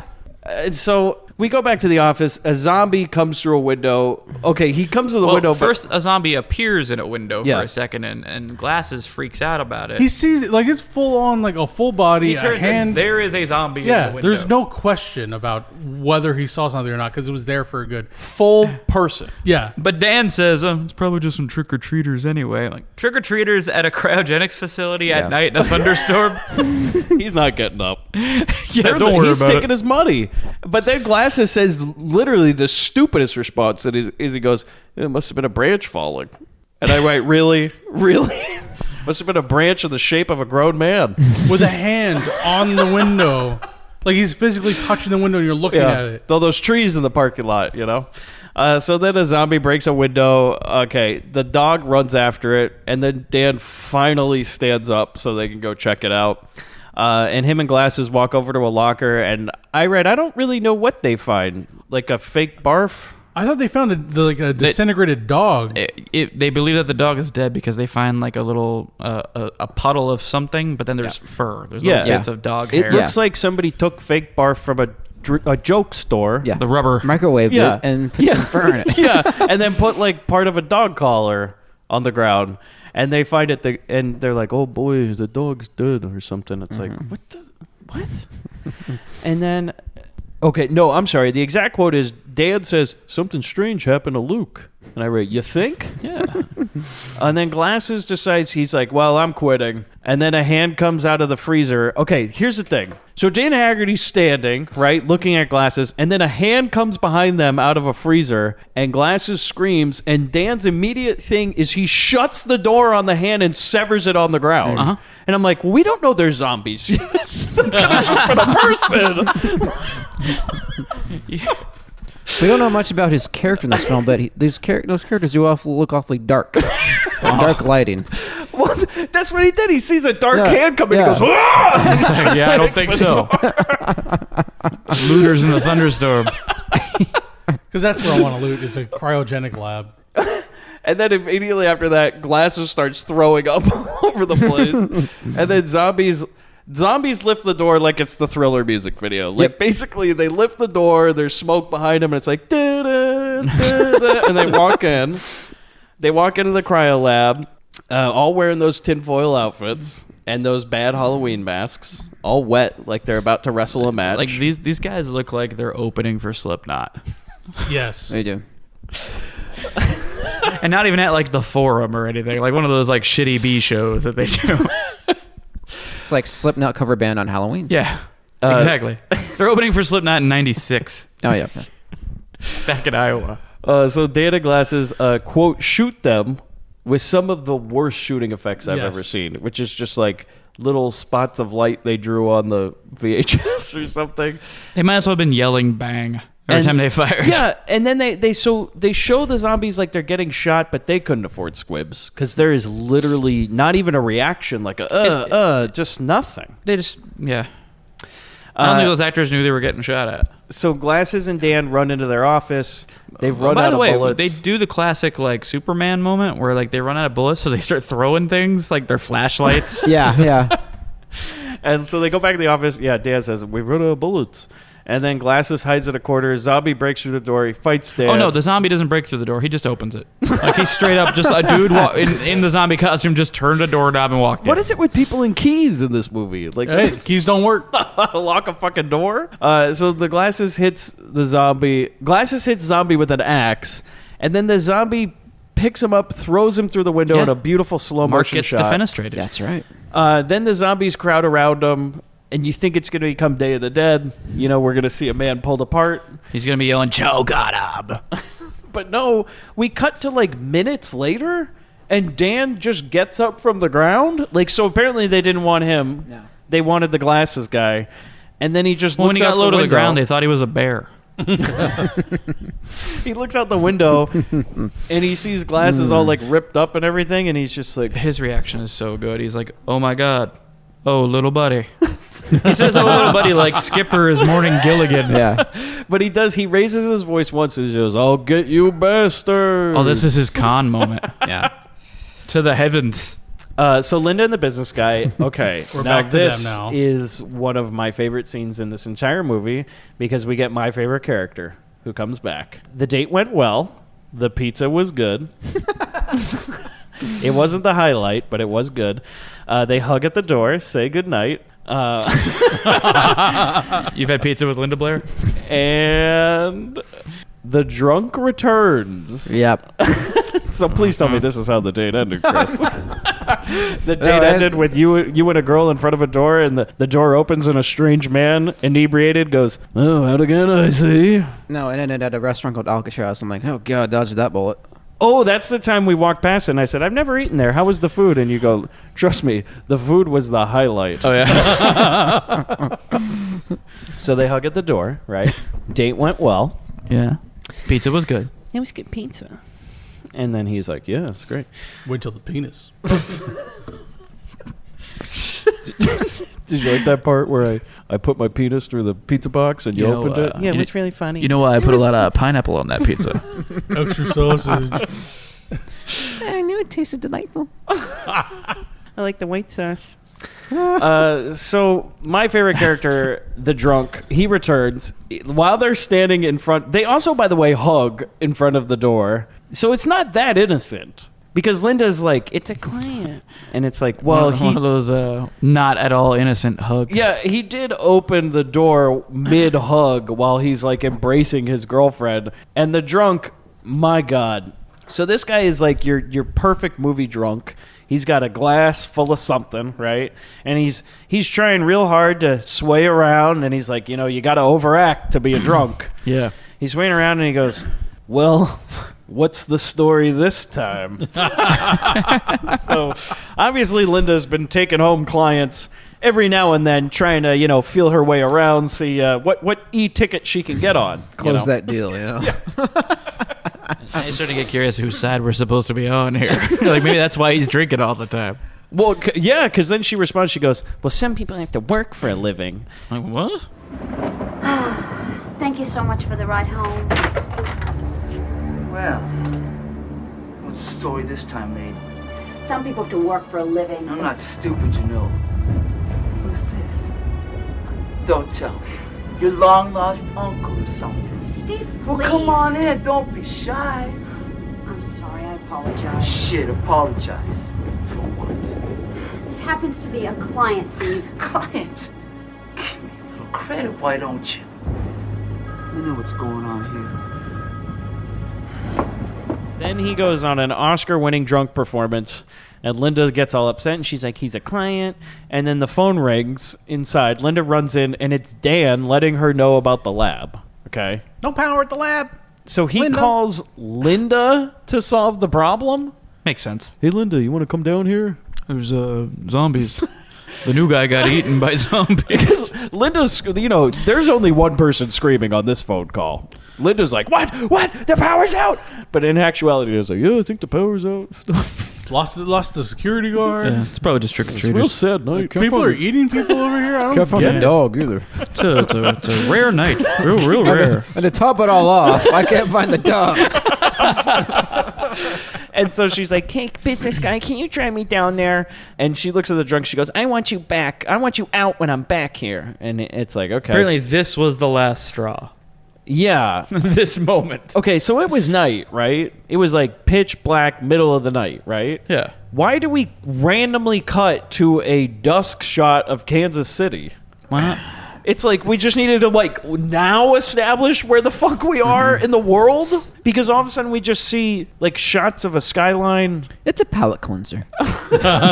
And then rain at a parking gate, and there's another security guard. I was like, wait, what the fuck? Yeah, there's some random security guard at the front gate. Where are we? Is what I'm saying, because I don't know we're at the cryo lab. I think we're just watching a new movie where a security guard wakes up after hours, apparently, and he's like, oh, fuck, something's going on. I didn't notice all these cryo tubes in the parking lot, or Dan Haggerty raising his voice slightly. But he walks in to the place, and then he gets attacked by a zombie.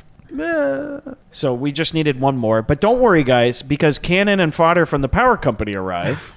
Grindbin All-Stars, Dr. Cannon and Dr. Fodder. And Linda and the business guy arrive, and they're looking for Dan. Then we go to probably the second best scene in this movie is the drunk. Trick-or-treaters, it is Halloween. They show up at the door, and he opens the door, and they're like, obviously the fucking director's kids or something, because they're hamming it up and like looking at the lens and everything, and they're like, hey, trick-or-treat. And I love this, is he just takes his empty beer bottle and puts it in one of their bags, says Happy Christmas, and then walks out the front door. I got a rock. Then Mr. Cannon dies from a zombie dropping down from the rafters. This is what I write. So I guess they can move as fast as they want. There's no limits on that. This is some Zack Snyder shit. Like, there's no rules for these zombies because, before we get to that, this is obviously a scene that was added much later. A POV shot of the drunk driving a car? Oh, that was great. Like, what are we doing? And the voiceover while he's doing it, too. The shit he's buttering to himself is like, client's trying to get the trick and the treat. I'll give that bastard a scene, too. This must have been right where I fell asleep, because I don't remember any of Oh, that. yeah. Okay. They cut to a like kind of soft focus, like moving POV shot to imply that he's driving drunk. Mary, I'll find you.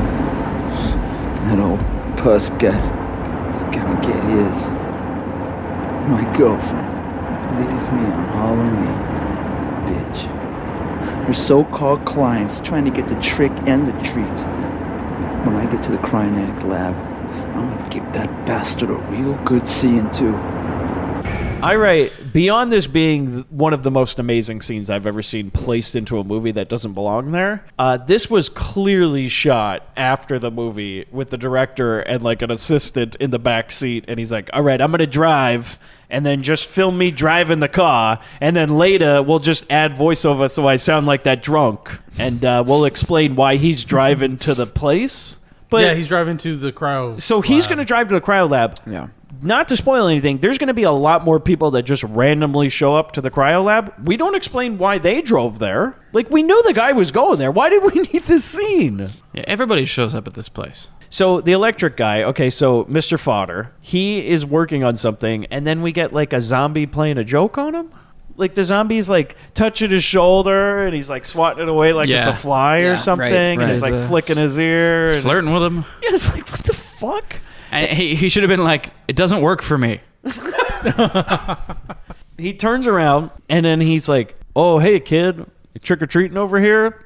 I think the one guy in this movie acknowledging this is a cheap rubber mask. Yeah, he's like, oh, that's quite the costume. Then the zombie just attacks him, drags him off. Yeah, thanks for coming. Then we go to the drunk. He's now in the office. Looking for Mary. But I write, like any good drunk, he's still got a bottle with him. So he's walking down the hallway. How else are they going to know?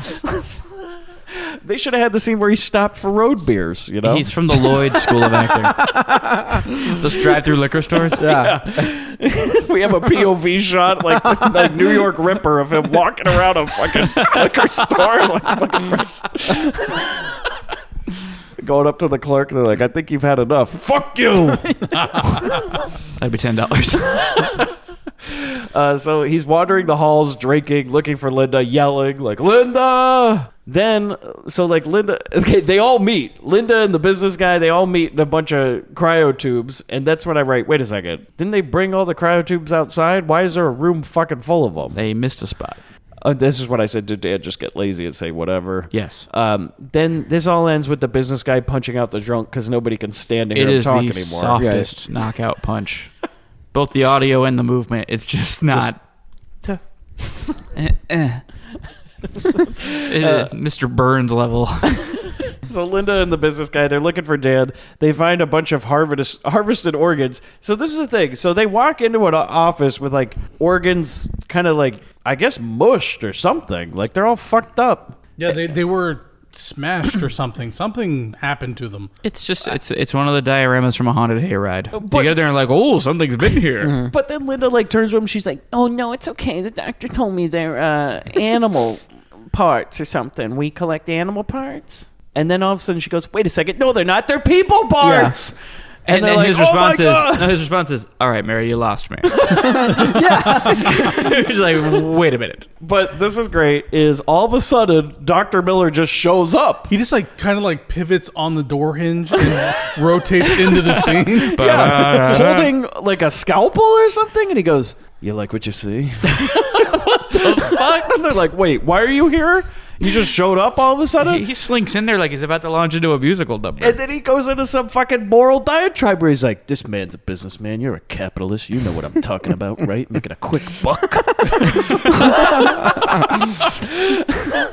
And what if the business guy at that point is just like, yeah, fair game. He's got a point. You got me. I like this guy. I'm going to the Better Business Bureau, just so you know, but you did get me. Just my wife and kid. Who cares? I'll find a new one. And he will. So then the zombie just attacks, and Linda and the businessman just run away. And I have no idea what happens to the doctor because he just disappears for another 20 minutes. No, didn't he grab a sword off the wall? That's later. Nope. Oh, okay. Later, yeah. For now, he just kind of gets pulled out of the scene. Yeah, I guess. Then we go to drunk, wanders around some random boiler room area. He's muttering some cool drunk shit here, too. This whole place has gone to hell. It's the devil's work.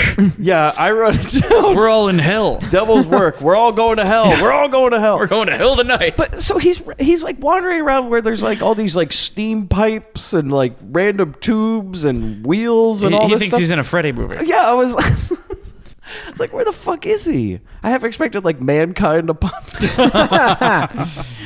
Oh, you seem to have found my bedroom. So he breaks Everyone's getting up and walking out of here. Finally getting some quiet time. All of a sudden he gets hit with a steel chair. I would have loved it. Oh God, yeah. So rad. The drunk breaks. That's the hero of the story. Mankind just starts hitting every zombie with a steel chair. We saved the day again, Mr. Sacco. That'd be great. Yeah, I want to see him give one of the zombies the mandible claw. Just so he breaks into the doctor's office. The drunk does, and then he finds swords on the wall. Yeah. Sure. It's like, okay, well, that was convenient. He only grabs one, though. Well, so he know. grabs the samurai sword. Then he confronts a zombie in the hall, and he swings the sword at him, but he like doesn't hit him. Yeah, it's like is it because he's supposed to be so drunk yeah, that he's he like missed completely. Yeah. And then Drunk boyfriend used his sword, but it's ineffective. Yeah. We didn't get the backstory that he only has one eye and the other one's glass, so he doesn't have good depth perception. Oh, yeah. So he just kind of like nudges the zombie and runs away because now the zombies walk slow again. Then Linda and the business guy, they're running up the stairs for literally no reason. Because it's a horror movie, you got to go up. To get away, you go up. Don't exit the front door. You just run to the highest ground you can find. Absolutely. So they just keep running up and up and up more stairs, literally for no reason. They get to like a roof. And now the zombies all of a sudden start making screaming noises, which they've never done previously in the movie. Well, their vocal cords thought out.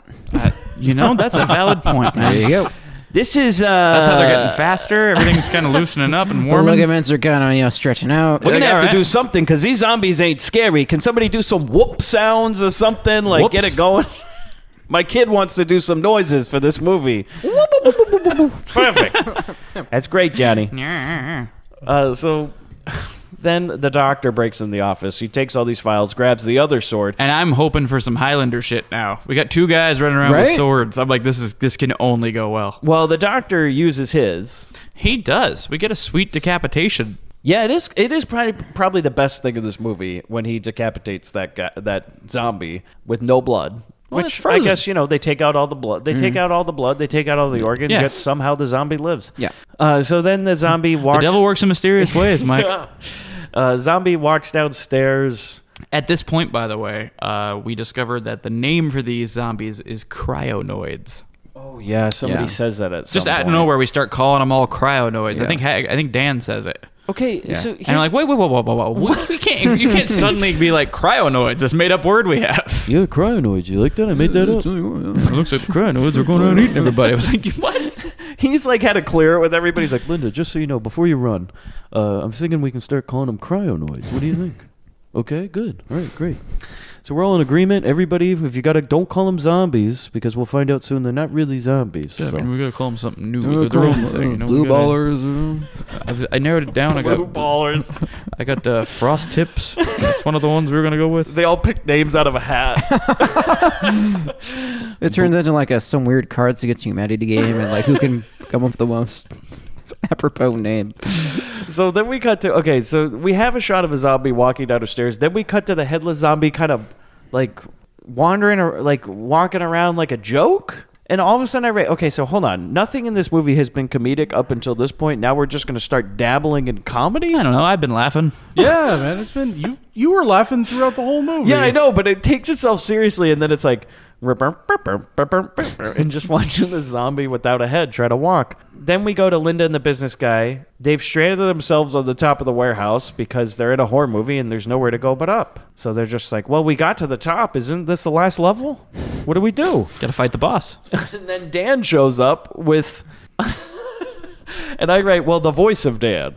Because I see a forklift, but apparently Dan wasn't out of craft services yet. And they really had to film this scene. Yeah. So we just get the ADR of Dan going, hey, jump on the forklift. Dan, can you speak a little louder? We're in the ADR room, Dan. We can't even... The mic is not even registering your voice. But alas, his beard got in front of his mouth again. All we can hear is the hiss of the room. Like, we really got to get you. Do you think the only time he gets loud, like when he's doing any yelling, it's like his blood sugar's low and he needs food? Lunges around the corner, Dan. Dan needs candy. Have a Snickers, Dan. We haven't even unwrapped the deli tray. Chill. You just see craft services. He just takes the whole deli tray to his trailer. Yeah, I'm gonna need it all. Low blood sugar today, boys. The whole thing. So okay, they jump onto a forklift before a zombie gets to them, or they could have just not went up there. Yeah. Then Dan shows up with ripped clothes, and I go, I don't remember that happening. Low blood sugar, Mike. Also, his own clothes. also, it won't happen again. No. Because we're going to cut to like a minute later, and he's fine. But for some reason, we now have a shot with him like his shirt ripped open, and like the sleeves are ripped. He started to Hulk out. Yeah. And they're like, Dan, you're going to act in that shirt for the rest of the movie, right? No, this is really uncomfortable. I'm going to need something better. Like, you think this was the last thing? Like, they shot it after he thought he was done, and he Oh, was for starting sure. to tear the shirt off. This is the champagne rap scene for him. And, wait, I'm in another It's a 20 tradition. minutes? Dan Haggerty rips his clothes off at the end of the shoot. Okay, so then he wrote. Okay, this is the most fucking useless scene. Is Dan runs to his car. By the way, all the windows down. And he gets in the car, and then zombies are like pounding on the windshield. And then he takes him for a ride. He backs up into it, and he goes, "Hey, everybody get in the car." And Linda and the business guy file into the back of the car. For some reason, everybody has their windows down, even though zombies are reaching in.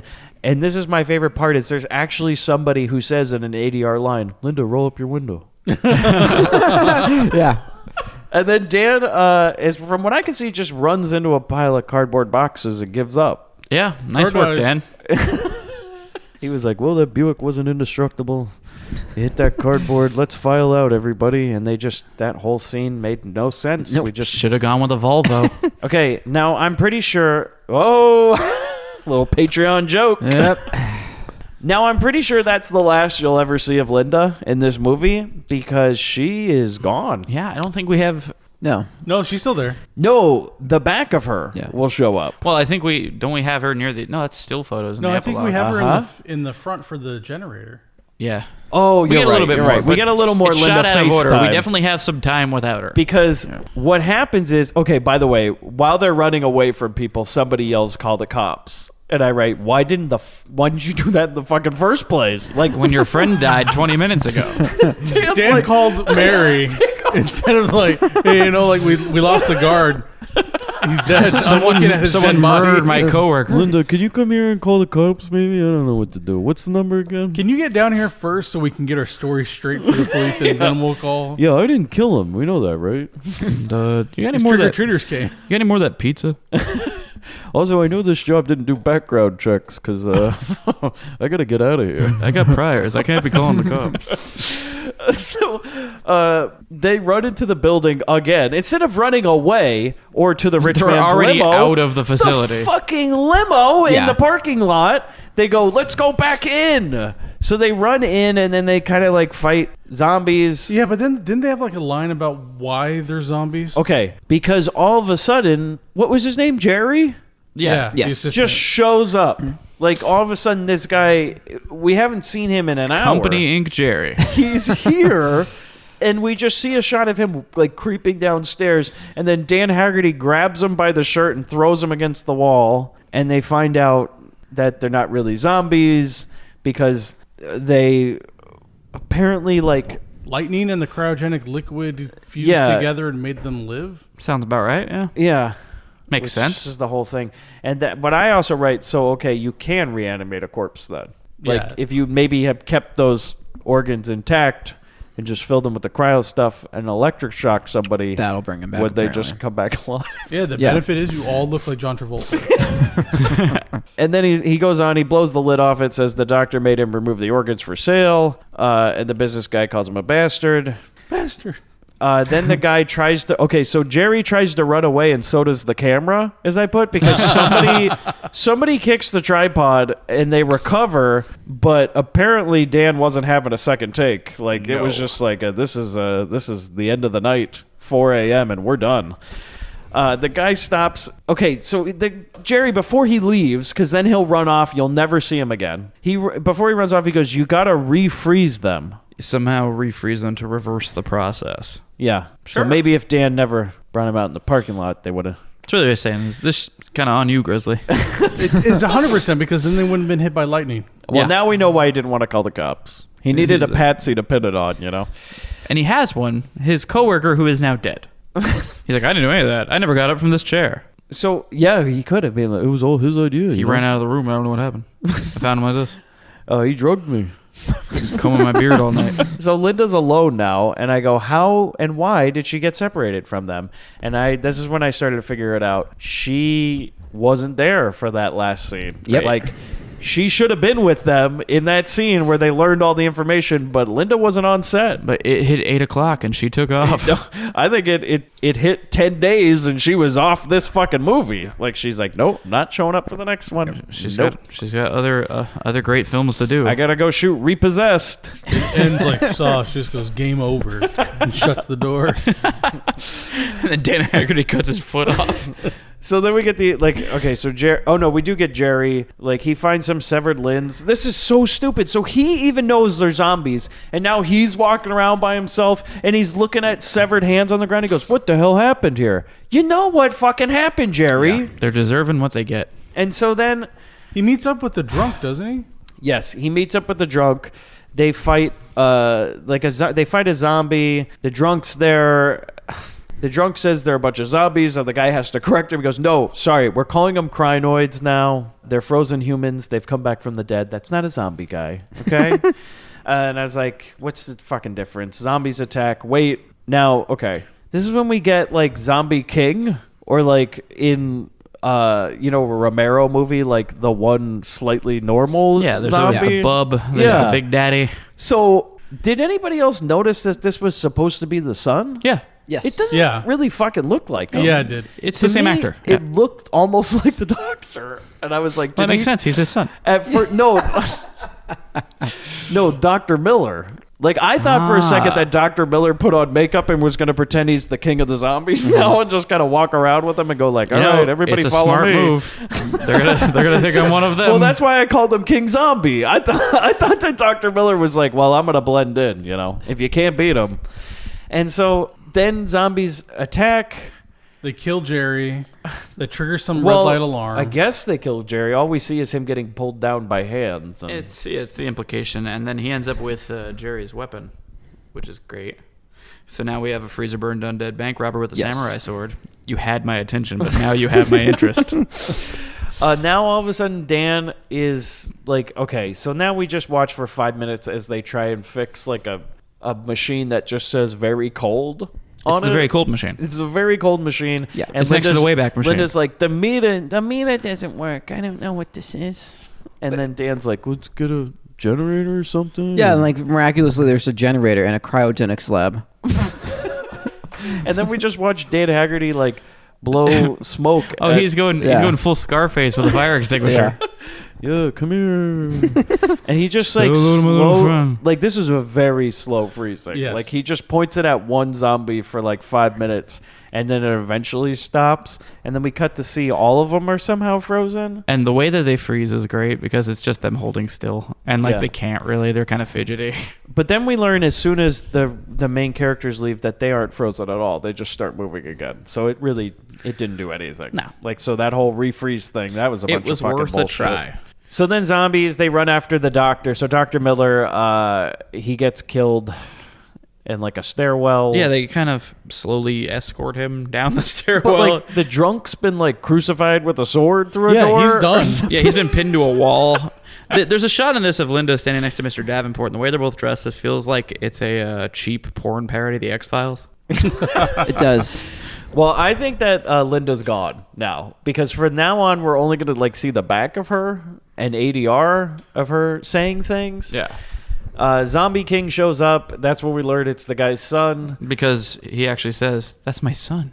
Yeah, he goes, "Son." We have the classic zombie thing where it's like a loved one, so he has to walk up and try to touch him, even though he's clearly a zombie. The line is, "Son, it's me, your father." Son. And I write, he was a real piece of shit anyway. Yeah, guy. Who fuck cares? that guy. Then the business guy runs away, kills another zombie. Linda's attacked by a zombie. Dan shows up with the forklift for literally a great no reason. moment, though. Him heroically charging in with the forklift, and I hope you splice this in, where he suddenly shouts, "Die, you green bag of snot!" The one time he raised his voice, of course, he was banking it. He was holding up for that big moment, and then he impales a zombie on the forklift.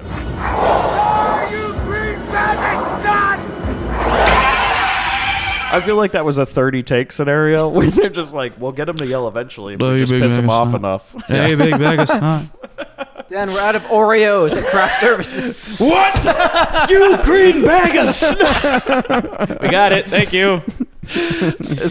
And the cryanoid on the forklift is freaking out like a putty from Power Rangers. Okay, now this doesn't make any sense. The zombies put Dr. Miller into a cryotube and freeze him. Without power. Yeah, so the zombies somehow have the foresight to, like, bring the doctor into the tube, freeze him. It was revenge. It was a revenge plot the whole time. Yeah, I get it, but they're fucking zombies. Look, we don't. They're not zombies. We We've don't know explained the this full multiple extent of the times. White Walker's powers. I guess not. It'd just be great in Dawn of the Dead if they just eventually turned into just regular people and they were, they're in that mall trying to check out, but there's no clerks, so they're just waiting in line forever, Linda and the business guy run off. Business guy's son takes Linda. Him and the dad fight. Linda sprays a fire extinguisher. They run off. All of a sudden, everything starts catching on fire. Yeah, a fire starts. Dan guns down the son. Yeah, so Dan kills him with a shotgun. He's straight up like, we got a crouching shotgun shot. It is very action hero. And then Linda and the business guy go out to his limo, which they could have done fucking hours ago. And my God, if this is not the worst 80-yard fucking line at the end of a movie, he just says, "I love you, Mary." I was and like, that's not earned. You didn't. That's exactly what I wrote. This is not earned. What the hell are you talking about? I mean, I know you're in a tense situation and all. Emotions are high, but... I mean, there was a full combination pizza he got her. That was one hell of a pizza. One pizza and he's moving in. I know. That's all it took. He says, "I love you," and she's like, "Oh, this is moving a little quick." She's like, "I need some time." She just gets out of the limo. She's like, I mean, there was a Costco pizza. Yeah. This guy's leading the NBA in rebounds. You did say they charge past 2 toppings. So the cops show up, the quote cops show up, which is basically just a Jeep with a light on top of it. And this guy walks in. Oh, man. I think that's another quote you gotta splice in. Because What in the Sam Hill is going on around here? He just full on pulls a Mr. Belding. He's like, hey, what's going on in here? Yeah. Okay. The Sam Hill's going on here. Fire is happening inside, and then the business guy goes, "Oh, I'll go talk to the cops." Nobody's like worried about anything or if anything's gonna explode, and the business guy just walks over. He's like, "Yeah, officer, I'll go down to the station." Yeah, he says, "I'll meet you at the main police station, Sergeant, and I'll explain the unexplainable there." And the sergeant's it doesn't like, work that way. No, you can be like, no. "Yeah, this building's You're on fire. People are dead. I'll Yeah. see you at the police station. I'll tell you everything." "Who are you?" You're a suspect, sir. Yeah. I'll need you to stay right I'm there. getting all of you on the ground until I figure out what the Sam Hill is going on around here. How are you guys this involved with the ending? This time I was checked out for at least 20 minutes. This is the coup de grace. That's part of the whole movie. The guy who wrote the thing. Come on, dude. That review, Hughes, he wasn't wrong. The ending. It's all about the ending of this movie. Unfortunately, it was a Hughes snooze. He didn't catch it. Snooze is in effect. No, I got the ending. It was just Okay, he no, had his hold blanket on. pulled up. Yeah. He was No, even he before rolled the back ending, over. Hughes Dan Van Winkle. Haggerty walks out of the building holding the dog. But then it's even better Because the dog has a collar still. Yeah. and he flashes back to the black best. and white images of what Of just previous happened. scenes from the movie. He's having like Vietnam vet syndrome all going of his on. memories with Like, that new guy at work. Yeah. He is William Shatner in Wrath of Khan. Like, he like literally almost drops to his knees and like he's looking at the sky going like, "My friend's dead. The dog." He's just like, so apparently the dog lived. Everything's fine. Glasses is gone. So poor him. I still have questions though. Like the dog lived, then whose fucking collar was on that I bloody think spot? I think the dog fought a zombie and lost a patch of fur here and there, but got away to Well, safety. I was just saying, Linda likes her games. Yeah. Right. She was saving that for home. Okay. Apparently, pizza was a euphemism. You The mind safety word was pizza. You mind putting on this dog collar? That's Linda Blair WorldHeartFoundation.com. Okay, so by the way, though, those flashbacks were a nice touch.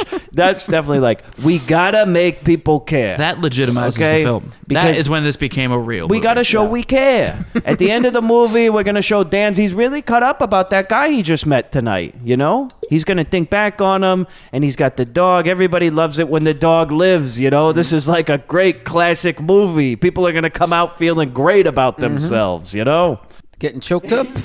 I'm sorry, what? No, they'll either get choked up or choke their chickens. One of the two. Hot then soft. That's what I always say, boys. In Linda's case, it's both. She's getting choked up, and someone's choking a chicken. Well, as Sick Critic once said about Linda, she gets us jacked like hell. Jacked like hell.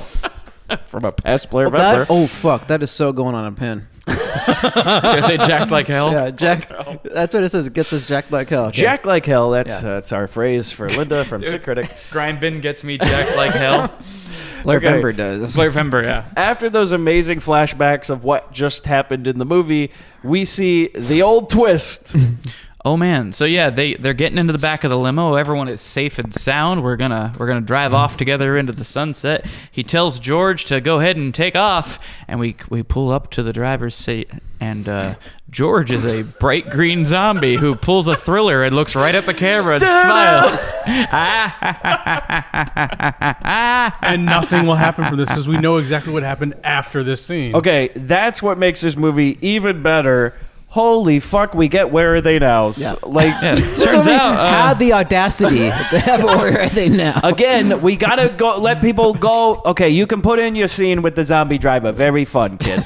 But I want people to be happy when they go home. You know, they Jesus. remember. They go, oh, I remember that woman married that man. How actually dare they? Because add it was based Where on Are a They true Now? story. Yeah, well, don't worry. I have them all written down. By the way, I just want to point in real quick. I love that we did back-to-back movies that end on the guy driving a car being a monster.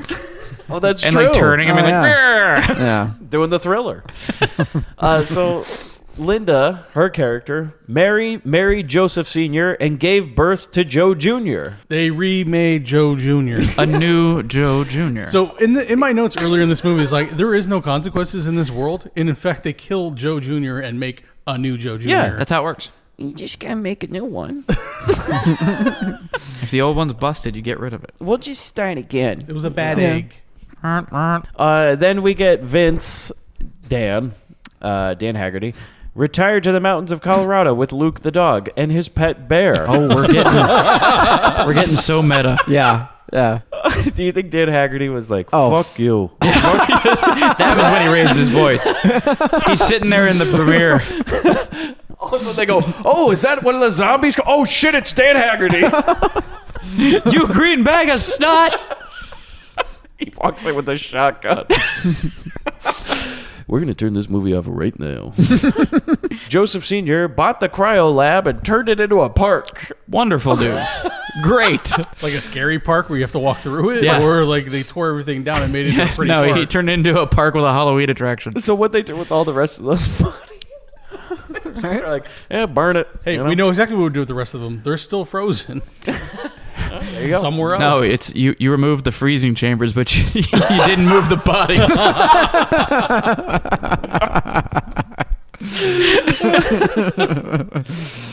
son of a bitch! That's my favorite part. My favorite part. So good. That or when the girl comes home and the house gets eaten alive. Yeah. And she goes, what's happening?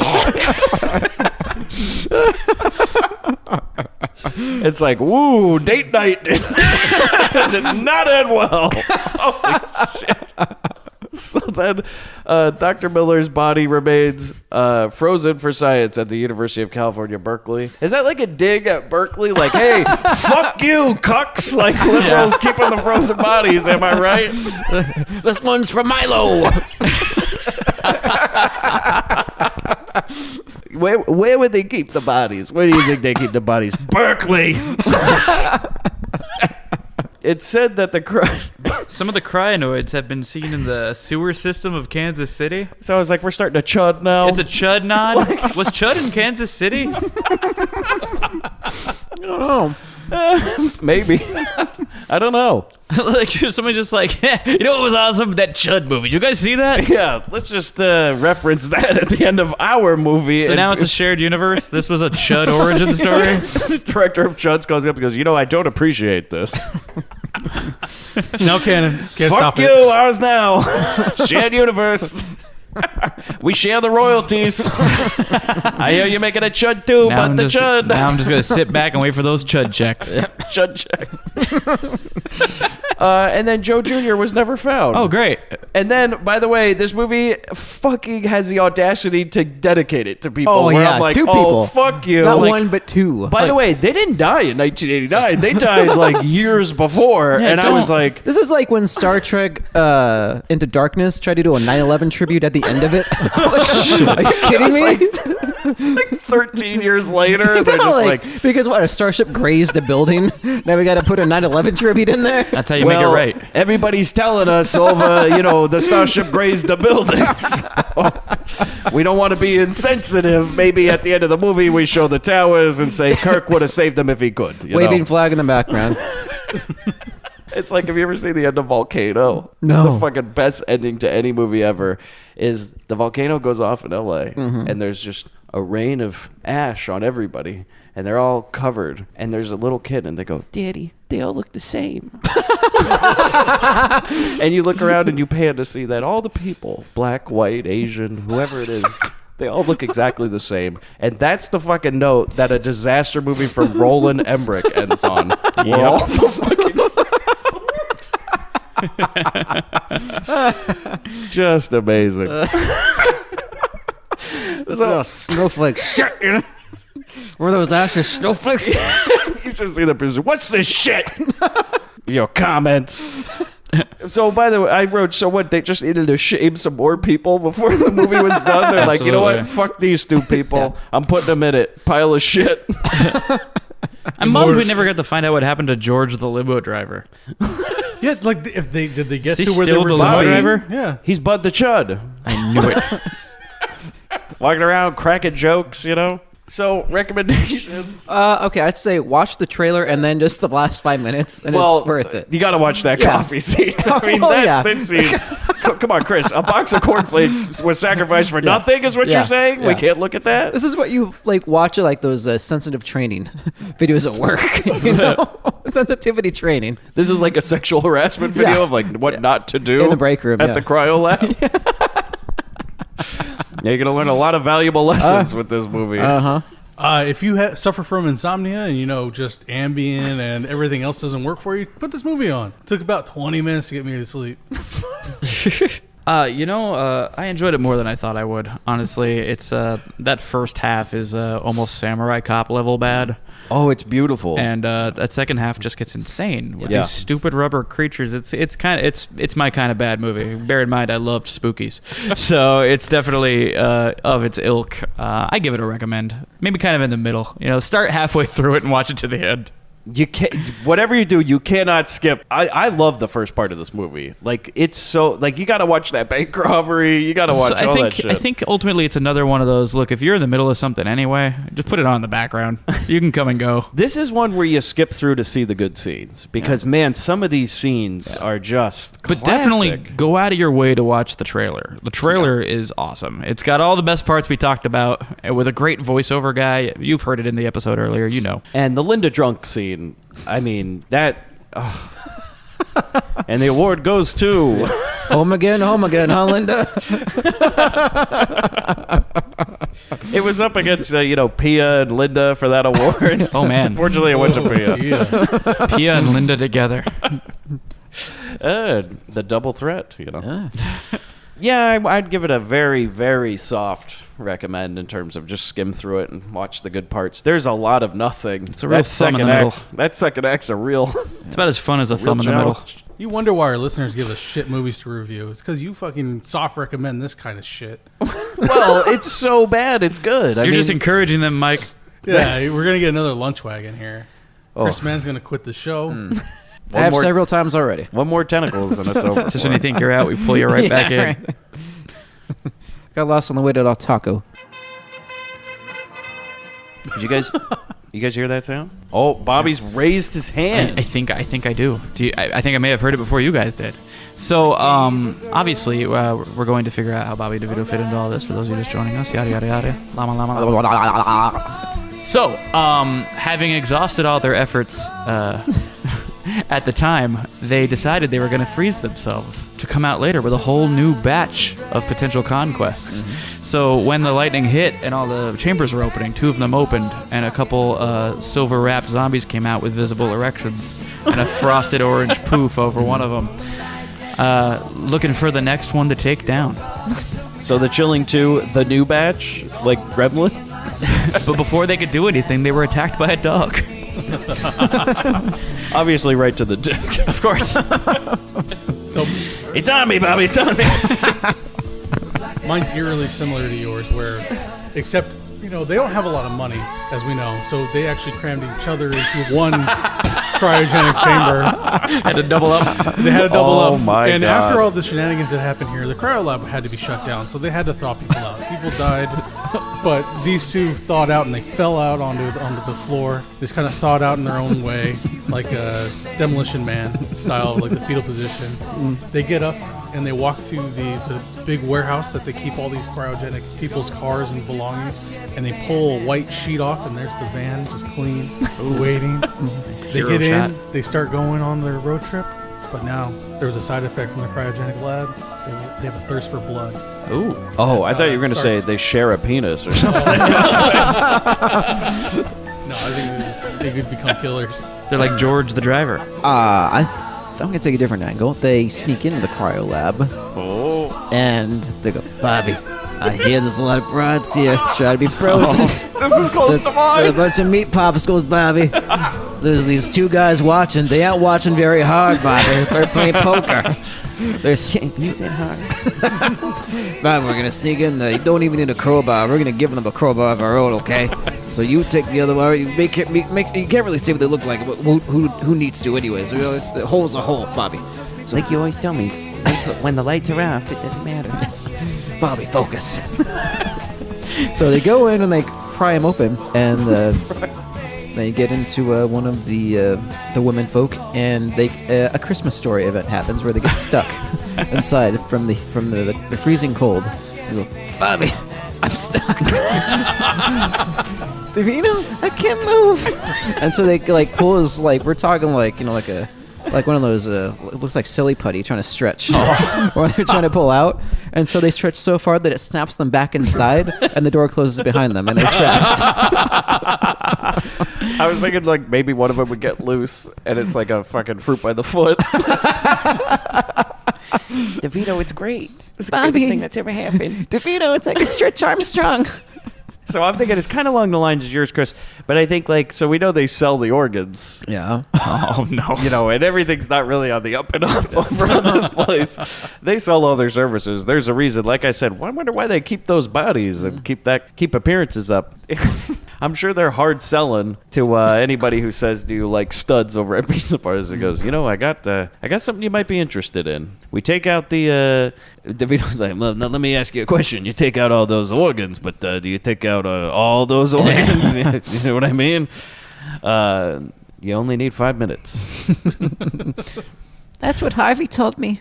Oh, well, you guys got anything else to add? I'm Hughes good. is a great opening to Blair Vember for you. You're really excited about this one. This is my first Linda Blair film, I think. Yeah, for the, man, podcast. you started out real strong. So in terms of confidence, Blair Vember or Summer Sequel Month? Oh, Summer Sequel Month I think started worse.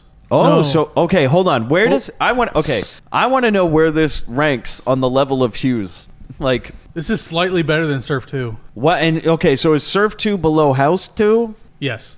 I think Surf 2 has been the worst.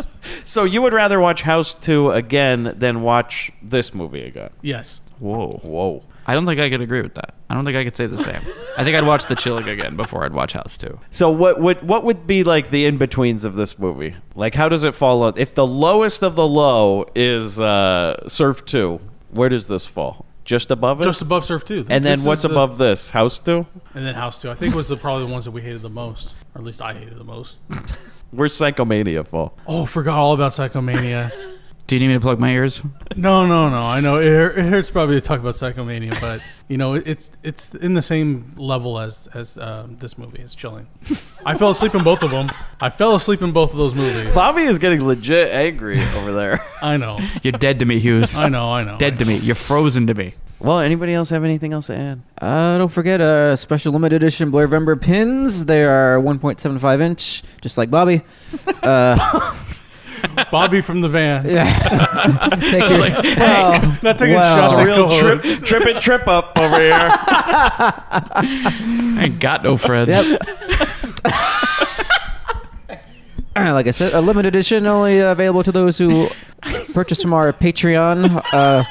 And how he emphasizes that word every time he says it. Yeah, well, if snooze you lose on these, once they're gone, they're gone. Bigger than Dugan. Yeah, bigger than Dugan. Tier level, yeah. Yeah, I got to rename those tier levels. Yeah, what those take you 3 seconds to think up? I'm sorry. Well, I'm sorry. Swinging at everybody. Pretty much. Yeah, if you want to join us on the Patreon, we have all sorts of great stuff on there for you. I release the episodes early if I haven't done early. And we also have our first bonus mini bin up there as well. We're getting very close to having to do 2 mini bins a month, believe it or not. We are getting close to that. It's all right. We got a lot of material. And then we got our first movie commentary coming up very soon, which we're going to be revisiting. Chris, I don't know if you even know this. We're going to be doing a commentary for Malibu High. Oh, that's news to me. And Bobby's never seen Malibu High. Is that one you'd recommend? Oh, fuck yeah. Yeah. I'm excited. Yeah. I can't wait for it. Yeah. So we'll be having that coming up soon. And then, Chris, I don't even know if I've told you this one. Yeah. You're on off the that show. Patreon. Yeah. You're fired. Get out. I don't even know if I told you this one, but remember that lost episode we never released? Yes, we did. Fight for Your Life. Yeah, guess what? It's going to be on the Patreon very soon. Wow. I'm going to be editing that and putting up Wow. the episode that we didn't want you to hear for a reason, because it's not any good. Yeah. And it'll be up there for all the Patreons. That's what you get the Patreon. Money well spent, patrons. Yeah, well, everybody wants to hear it, so fuck it. It's your funeral. You want our scraps? You got it. Yeah, you can also have my notes for the movie we never covered. There's a Both you and I thing. watched that we Patreons never can get did. our movie notes after the podcast. Yeah, is there done. you go. Yeah. Yeah, it's a lot of fuck. Yeah. Mostly that, yes. Mine is a bunch of dick jokes and dick drawings and balls and Not even dick jokes, just dick drawings. drawings. Yes. Also, I dug up something great for our Patreon episode for Blairvember. Looking forward to covering that. That'll be coming soon. And I'd like to say that next month there will be a special surprise for the Patreon members that the regular listeners will not get. You're getting charged twice. It is zing! It's Christmas! You fools! Just wait and see. We'll reveal more as Blairvember goes on. But join us on the patreon.com/grindbin. You can check us out at grindhousefilm.com, Twitter, we're at grindpod, Instagram, the Grindbin Podcast, Facebook, the Grindbin Podcast. Hughes sometimes will play games on his Twitch called the Grindbin, which has literally nothing to do with the show. None of us are really. This is games. No one endorses this, but If you go on there, you can yell shit at Hughes if you want. You can get a lot of Hughes clues. I'm sure. It's a Hughes abuse. If you like Hughes on this podcast, I'm sure it's exactly the same as him playing Twitch. He's going to fall asleep through part of it. Just a lot of complaining. A lot of questions with no answers. Sometimes he'll get up and walk away from the room and pretend like he just left the podcast. If you ever hear like long periods of silence in this podcast from Hughes, it's because he's left the room. He has literally walked away. if you hear tires peeling out in the background, he's on the freeway. Where you gonna find me? Where you gonna find me? I was gonna say, Bobby, want to get pizza? Want to split a pizza? Hello, boys. I wonder if we'll get Linda to be on the show again this year. Sure.